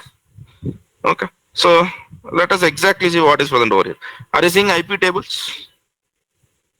Your service is not nothing but a route. Okay, so in your route table or in your kind of IP tables, what you have done is I am creating a new service. So I will maintain a record of this service. And whenever you try to see what is happening here, service to pod. This is not interesting. Let me go to pod to service. Okay, pod to service. Are you seeing this? Pod 0 or pod 1 wants to speak to pod 4. Then what happens? Obviously, it will send the forward packet to virtual Ethernet. Virtual Ethernet will forward the packet to the bridge. Bridge doesn't know about it, and it sends to the Ethernet port. Between Ethernet and your bridge, there will be something called as IP tables. Now, inside that IP tables, there is an entry made, because whenever you create a Kubernetes service, your Kubernetes service is an IP table entry, a virtual IP address. Okay, how does the virtual IP address will be created as? So see what happens. I create an IP table. Okay. So just look at what happens after 3 and 4. 4, destination is SVC1. But see what has happened. Destination is changed to? What is destination getting changed to? Pod 4. IP table, in IP table basically what happens? So SVC means, okay. So for example, you have said this. Okay. I have created a service, and in the service I am trying to tell that, remember in service works with labels. Okay. So labels, get me all the labels which have app : Tomcat. Let us assume this is the case. So we have 10 pods which belong to this. So then what Kubernetes internally does is it will go and create, okay, one virtual IP address. Let me call that virtual IP address as DNS name as, this service name is my SVC. Okay. And then this IP address, it will give an IP address something, let us assume that it gives 192.168.10.11. But 192.168.10.11 is nothing. There is nothing in there. It has just reserved that IP address. Okay. So let us assume that you have a pod called as DB pod. Now for some reason, DB pod wants to speak with Tomcat. Will it speak with Tomcat pod or Tomcat service? Tomcat service, because service means it is easier. Okay. So let us assume that DB says that I want to speak with 192.168.10.11. So now understand this scenario. So basically what is happening? 192.168.10.11, it has sent the stuff, and before reaching it to the Ethernet, there is something called as IP table that is created, and this gets created by using a concept in Linux which is called as net filter. Okay. So now 192.168.10.11 is what you want to speak. Okay. Now let us assume that we have 10 containers of Kubernetes, 10 containers of Tomcat, which are from 192.168.10.100 to 192.168.10.109. ఇవి actual గా pods IP address అనుకుందాం. Now what happens? Whenever your DB resolves, DB will be forwarded to virtual IP address. And now just before forwarding it to the virtual IP address, remember that IP tables will tell that this is a case, and exactly at that point what happens is this 192.168.10.11, the destination IP address, basically gets changed to any one of pods IP address. Okay, because it is a virtual entry, there is nothing called as 192.168.10.11. there is only one entry. Okay, that entry is stored in Kubernetes. 192.168.10.11 అన్న పేరుతో అసలు ఏమీ run అవట్లా, ఒక entry ఉందంతే. That's where I said that when you run a Kubernetes service, there is no chance that it is getting crashed, because there is nothing that is running there. What it is trying to do is it is trying to just forward the packets. This is basically what happens when you try to deal with Kubernetes service. So can Kubernetes service fail? No way, because there is nothing to fail. In Kubernetes service, what it is trying to write is, it is trying to write just like dictionary. We know synonyms, right? So if you write a word, the word is equivalent to 10 words, right? It is maintaining all the 10's IP address as a filter of it. Whenever you forward a packet, it will forward a packet to the one of the pod out of that 10 in a round robin fashion. That's basically what happens. Round robin means one after the other. Yeah. Am I clear on this? So literally, service does magical stuff, but it is not really magical. It is not really magical. It is simple. It is simple. Okay. And over here, the service, whenever you are dealing with service, you have to speak about layer 4 load balancing. That's where you will have entries about your ports also, not only IP addresses. You will have IP address and port information. Clear on this? Right? Okay. Good. Now, okay. So Kubernetes DNS components. So what is this DNS? Okay, whenever you basically create Kubernetes cluster, a DNS component is automatically getting created. That is called as kube DNS. Okay, and every pod which you create, every service which you create will also get a DNS name. Okay, for the DNS name there are some patterns. So for example, your service name, okay, if you want to know what is my service's DNS name, fully qualified DNS name, so it will be service name dot,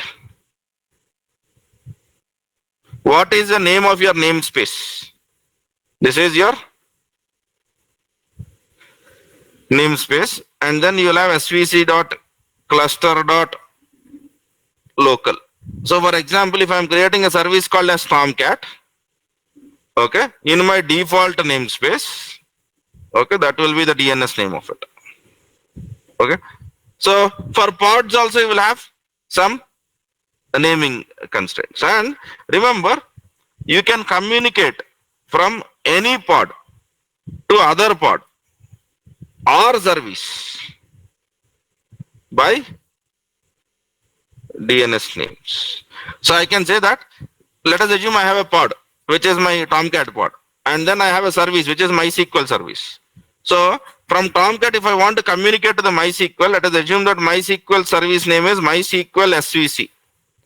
The full name will be MySQL svc.default.svc.cluster.local. But there is no need for you to give the full name. Just give MySVC.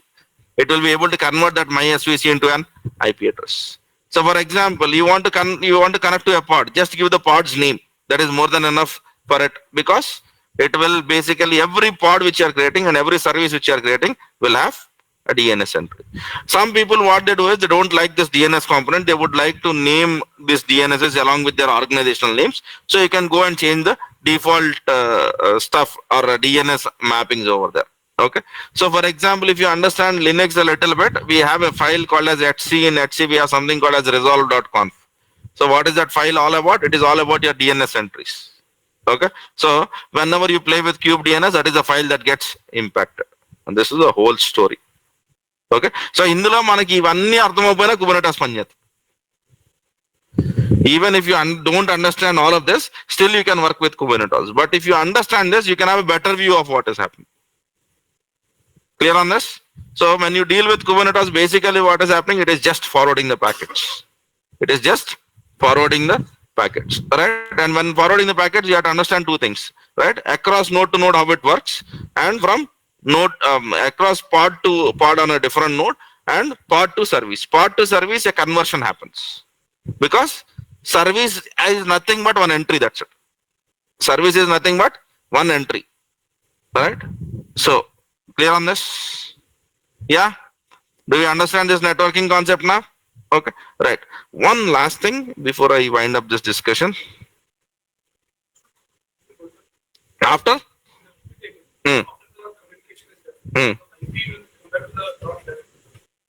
It will not come back in whenever you are forwarding it. 1.10 is still there.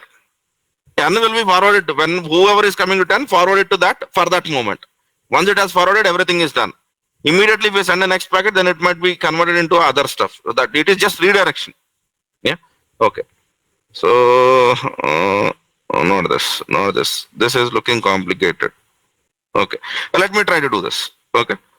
So this I will draw it for you. I don't want to give you that complicated view of ingress. Okay. So let us assume that you have a Kubernetes service. Okay. For one of your microservices. In Kubernetes pods, we run microservices, right? So let us assume that you have created something called as admin SVC. Admin service of Kubernetes. And this admin service of Kubernetes will forward the packets to some pods. Yes? Yes or no? Okay. Similarly, you have one more service which you have written for one more microservice in your application, which is, let me call it as inventory service, which is connected to again some pods. So inventory service connected to inventory pods. Now, if you want to, let us assume that this is something which you are running in AWS or Azure. Okay. But all of this makes sense when it is exposed to the outside world. Yes or no? Right? So what I can do is this admin SVC, I can connect it to a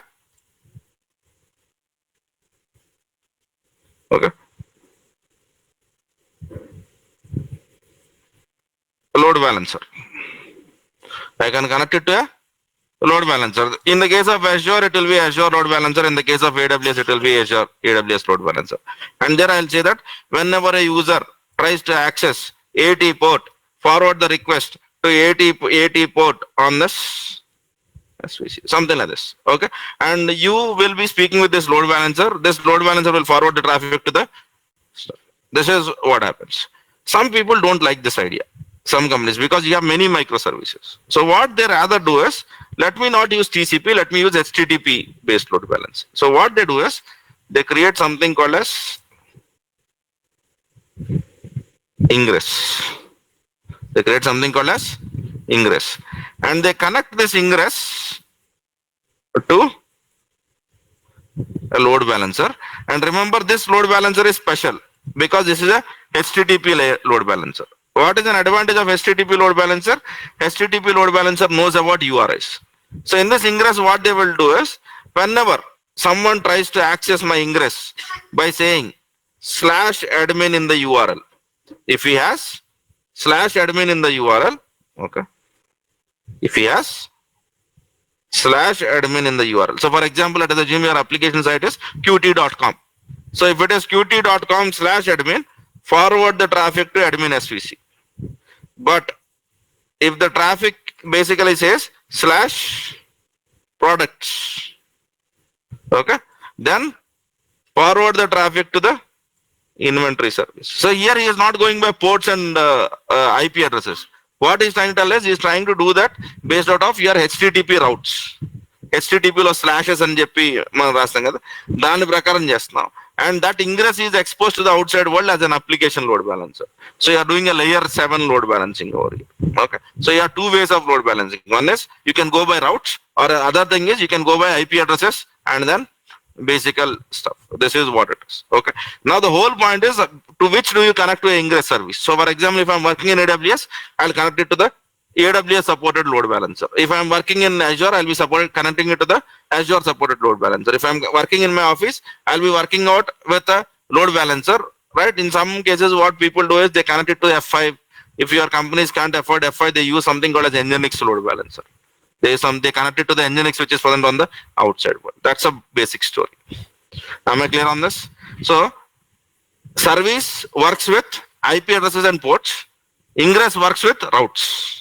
Ingress works with route, right? For example, if you say amazon.in/pay, which goes to Amazon Pay, right? My Amazon Pay might be a different microservice. Amazon.in/videos, that might go to the Prime Video. So my Prime Video is altogether a different service. For me, if I want to do that, I'll be using this ingress kind of a service. Am I clear on this? Right? Right? So this is the whole networking aspect of, or a networking landscape of Kubernetes. So in Kubernetes, whenever you want to understand the networking, if you want to have a deeper view, okay, how everything is working, okay, use this. Okay. Refer here for, okay, I'll call it as deeper understanding of Kubernetes networking. And no one will ask you about this in the interview. Okay. But Naresh, where is Naresh?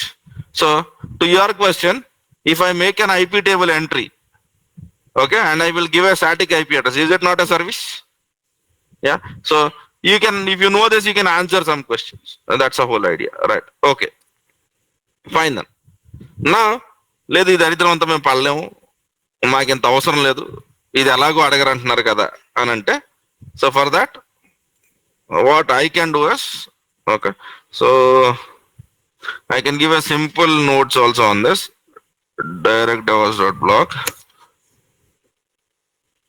DevOps classroom notes.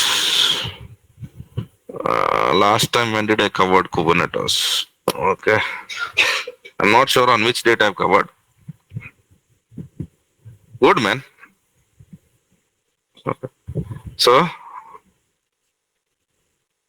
refer here. Okay. So, but in this document, there is one interesting area. So remember when we forward the data from one node to other node? Yeah. So it has magically reached to the other node. All of this was happening because of CNI plugins. Remember we have installed VNet. Yeah. So that VNet is doing that magic. Okay. So in the case of AWS, you will be installing AWS based CNI. In the case of Azure, okay, you will not be doing it, it will be present. The CNI is container networking interface. That basically tells how to drive the packets from one machine. Okay. Meeku idi arthamaina saripothundi. Okay. Anything that makes sense to you, right? So if you want to get a deeper understanding, okay, here if you see in this, I have basically said that from CNI it will go to the other service, but actually there is a concept called as IP tables internally. IP tables internally, right? So this is a whole networking landscape of Kubernetes. Now do we understand networking of Kubernetes? Storage of Kubernetes? Yes, good. Okay. Now what will be our next step? Okay, let us understand this next step so that then I'll take your questions. All right. So there is an application which is called as Open MRS. Okay. If you understand what an open MRS is, I'm quite sure that when you visit a hospital, they will take your entries and they will basically give you a card if you have visited some of the hospitals like Prime and all of that stuff. They will have some number which they call it as MRN number. Okay. So open MRS is an open source medical record system. Open source medical record system. So what we will be doing is we'll be taking this application. So why I take this application, I could have taken any other application. ఈసారి ఎందుకు నాకు దీని మీద గాలి మళ్ళింది అంతే, దానికన్నా పెద్ద logic ఏం లేదు ఇందులో. So last time we have tried a Python based application. This time I'm trying a Java based application. Python based application is already documented. So if I'll give a link of that also, right? So it can be any application. For me, it doesn't matter what is the technology. So for this application to work, you require two services. One is the OpenMRS, which runs on Tomcat. The other one is a MySQL. The other one is MySQL. So what we will be doing is, okay, we will be taking this OpenMRS application and then we will be doing a Kubernetes deployment of it. We'll be doing a Kubernetes deployment of it from end to end. So which means that to run this application, I require two kinds of services. One is a MySQL service. The other one is a OpenMRS based service, wherever this application runs, right? So for this OpenMRS application, I'll start by writing a Docker file. So journey from beginning to end. Okay, let us not do the things individually. Okay, so in that what we will be doing is I'll be creating first a Docker file, and once I create the Docker file, then basically what we will try to do is we will try to push the Docker file to Docker image or Docker hub.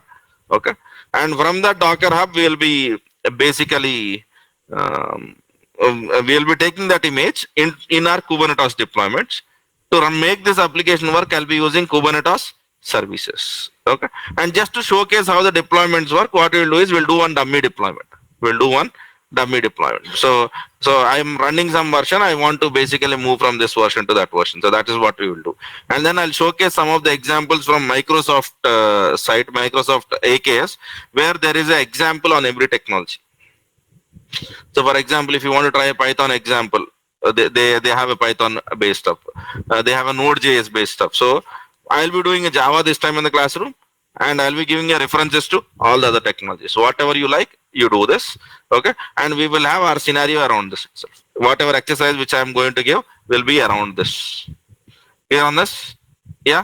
So this is what our journey is. We are going to start this. So this deployment will be done on two cloud platforms. One is on EKS, which is Elastic Kubernetes Services by Amazon.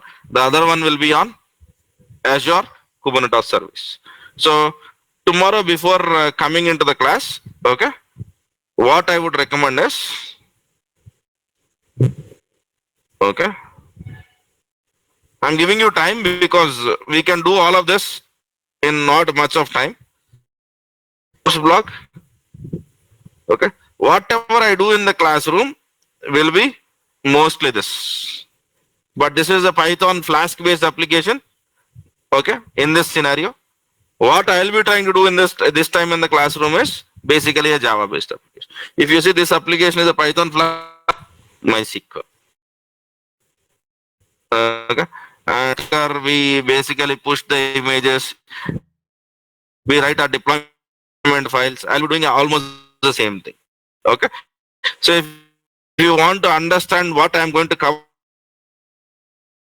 tomorrow ahead of time, I'm asking you to go through this is the story which you are supposed to speak about in your interviews. Okay, so in your interviews they will ask, okay, so where have you run your Kubernetes? Our end environment is AWS or Azure, depending on what you are familiar with. Okay, right. So how do you do the deployment? We are basically speaking, when does your deployment start? Whenever developer makes changes, we create a new Docker version, and that Docker version we push it into the registry. From the registry we have checked done. This is a whole story, and you are supposed to speak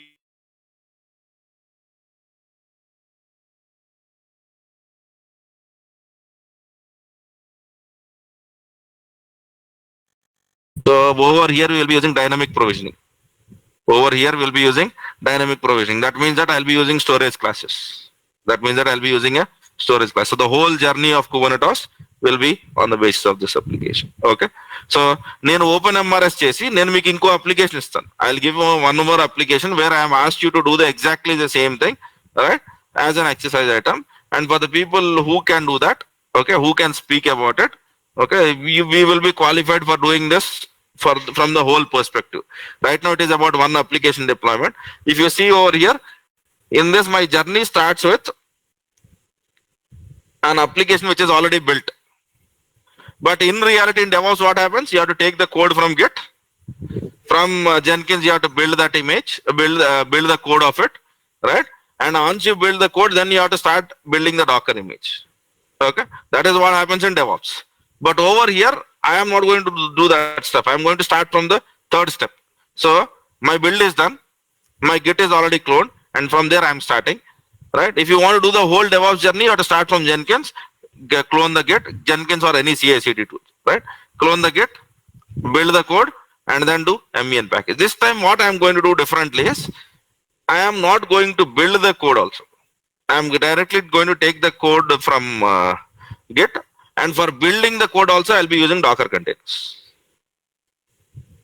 అంటే నేను MBN package చేయదలుచుకోలేదు Jenkins లో. I'll be doing that inside Docker. That's a whole basic scenario around it.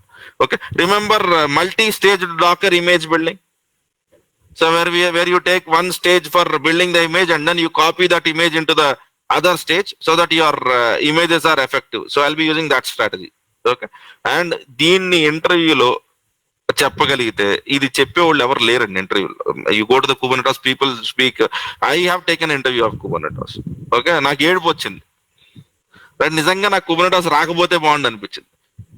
So in Kubernetes what you have done, we have done many things in Kubernetes. Okay, so then I asked how many builds you do per day. We do 8 builds. Oh, can you tell me the logic around that 8 builds? Why do you build 8 times? No, we have to build 8 times. Okay, then I said, okay, so how do you build the Kubernetes code? So whenever developer writes code, idan kontam kada mana. So every day at 1 o'clock, I basically execute kubectl apply -f. I said, good. At least antana cheppadu. I kuda cheppana vallu chaala mandi unnaru ma friends chepparu. ఇతనికి అదన్నా తెలుసు, మిగతా వాళ్ళకి Kubernetes ఎలా అవుద్ది అంటే, I'll tell you about discussion on I think I've said it in the classroom earlier. I was working in Broadcom earlier, right? In Broadcom we get a lot of engineers from HCL as an IT engineers, contract basis, right? They maintain our SaaS and so I was in a smoking zone. 2 engineers were speaking, okay, natively Telugulo. Karma kalipoyi Telugulo maadite na gammu వినపడుద్ది, right? So they were trying to speak about each other. Okay, these days we were using Kubernetes earlier. Now we are using OpenShift. Then the other guy was telling, is it not difficult? No, easy. Docker is difficult. In Kubernetes, it is automated. Kubernetes has little work. Now that work is automated by OpenShift. Now we don't need to do anything. This was the vocabulary which these guys were speaking. Okay. అంటే Kubernetes లో ఏమి చేయని అవసరం లేదు, అసలు open shift వచ్చాక ఆ పని కూడా చేయని అవసరం లేదు. మరి నువ్వు ఇక్కడ ఏం చేస్తున్నావు ఇంటికి వెళ్ళిపోక? If open shift is doing everything, what the hell you are doing in office? You should have gone by now, right? This is the term. These are half cooked terms. We'll have that perceptions, but right, what we will do in OpenShift is, we have been doing all of this persistent volumes, and we have to understand all of this, right? So when you go to the top level, what happens is the need for understanding of inner things are basically remote. You will add abstractions. Okay, so how many of you have sat in an ambassador car? Yeah, so there, if you remember, driver before starting the car will press the heater button for some time. Okay, so for the person who was driving an ambassador car, had to understand something about heating the car. Now let us assume you take the cars right now, you push button start. Okay, so what has happened to that heating? Now the cars don't require whole heating. They might, but that is abstracted from you. You are not worried about it.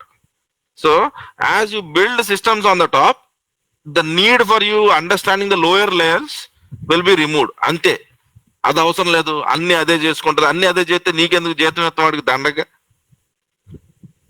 అంతే కదా, అన్ని అది చేసుకుంటే జీతం మనకెందుకు ఇవ్వాలి, మళ్ళీ దానికి మన కోర్స్ నేర్చుకుని 90 రోజులు, రైట్? అవసరమా? No, that doesn't work that way. Clear on this? So this is going to be our class, okay? And I'm quite understand one thing. You have to speak about this. The only story which you are going to tell in your resume is I have taken open MRS application. In your case, in your interview, you will be trying to tell some hypothetical application which your team is developing. Am I clear on this? నేను రేపు ఎగ్జాంపుల్లో open MRS అని ఒక application తీసుకున్నా. మీరు ఇంటర్వ్యూకి వెళ్ళినప్పుడు ఆ open MRS బదులు మీ టీం డెవలప్ చేసే వేరే అప్లికేషన్ ఏదో ఒకటి దాని గురించి మాట్లాడతారు. And generally for most of you people who work as a DevOps engineer, you don't work for one team. So that's the reason why what I want you to do is try one Java based application and try one Python based application and tell that whatever. So for example, I am working in an insurance project. In insurance project, we have two different services. One is written in Java, the other one is written in Python. As a DevOps engineer, I am responsible for both the pipelines, and we have deployed that using Kubernetes. So this is the whole flow, right? This gives an impression saying that okay, you know the whole stuff. Right, you are speaking about everything. You are speaking about networking. You are speaking about load balancing. You are speaking about various different things. That's the whole idea of our discussion, and that's where tomorrow also our topic is exactly this: journey of our application from start to end. But here the start is not actual start. Start should be when your developer commits the code. But over here, we'll assume that the code is already committed. You have built the code, and from there we start. We start from the third step. In the terms of DevOps pipeline, but in the terms of container, we start from the third. In the terms of container, we start from the first step itself. Am I clear on this? And this we'll be doing it on Amazon and Azure, and I'll be doing open MRS. You can see the reason why I do this is okay. GitHub.com. Okay, or let me do it in this way. Open MRS. GitHub. So many people send me mail saying that okay, can you tell me one practice scenario for DevOps and others? Practice scenario for DevOps is very simple. What is this? This is an open source application. Okay, I have gone read the documentation over here. Then I have understood that for running this application you require two things. One is you require a Tomcat. The other one is you require a. There are many open source applications. Go to the Google and then try to e-commerce open source application. See how they are deploying it. Try to build Kubernetes around it. Try to do the deployment using Ansible. Okay, you have code available. See how they are building the code. Do all of this automation of this in Jenkins, right? That is what I'll be doing in the classroom also. I take this application. While building the code, I'll not take this complex applications, because just if I say MEN package in the classroom, it will take 1 hour to build all the code. So 1 hour మీరు నేను పని ఏమి చేయకుండా దానికే చూస్తూ ఉండాలి. Okay, ఆడువారు మాటలకు ఆడి system ఏదో బాగు చేశానని డాస్ ప్రాంప్ట్ లో ఏదో కమాండ్ రన్ చేస్తారు. మీరు సరిగ్గా చూస్తే రైట్ ఇంతేగా అంటాడు కదా త్రిషాతో.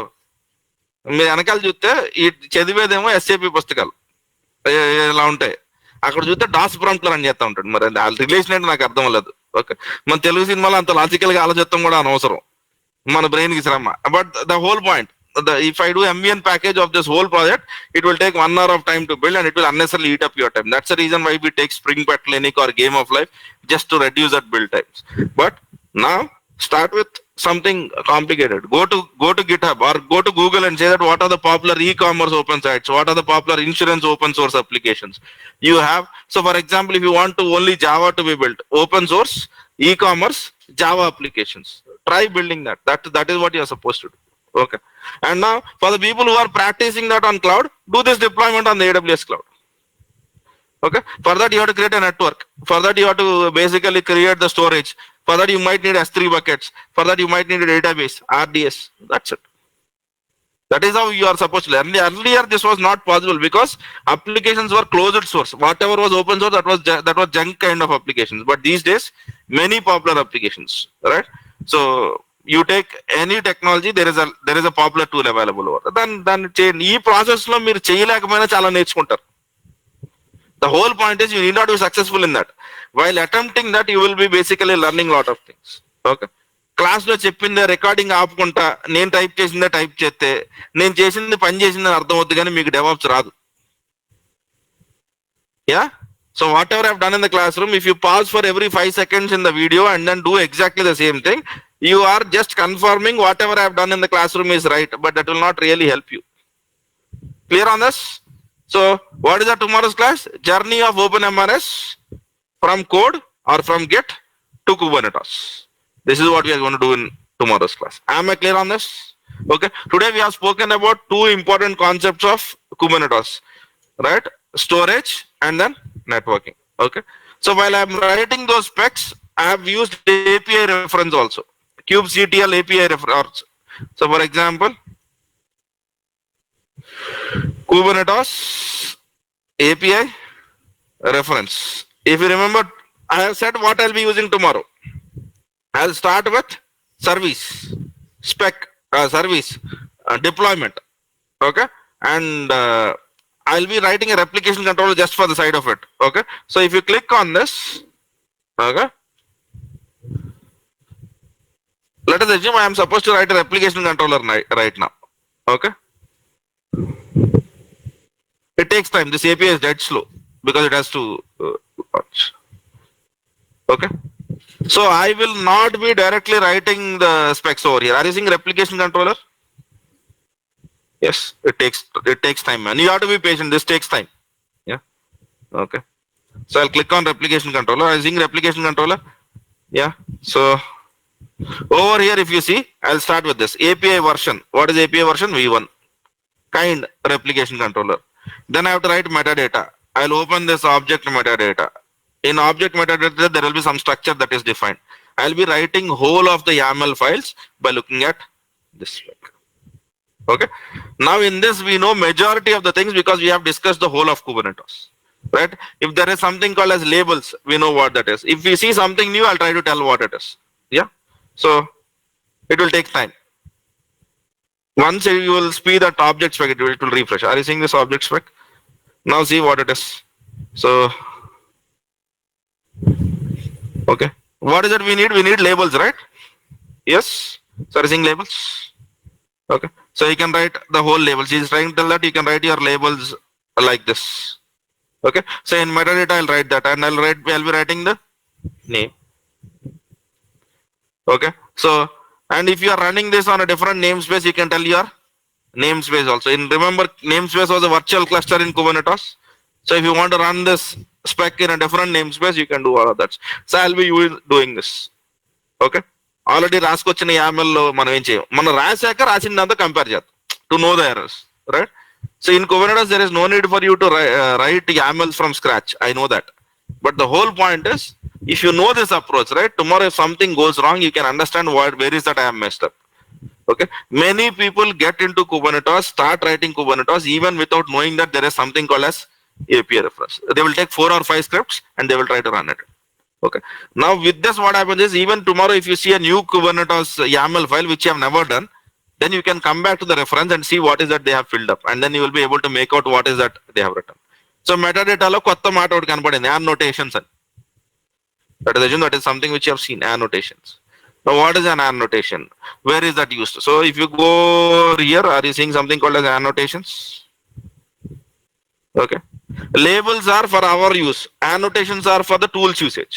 So in Kubernetes, if you are using some external tools, they can get the information about whatever you are running, whatever Kubernetes objects which you are running with the help of annotation. That is where you use annotations. Okay. So we will be following documentation completely to write this template.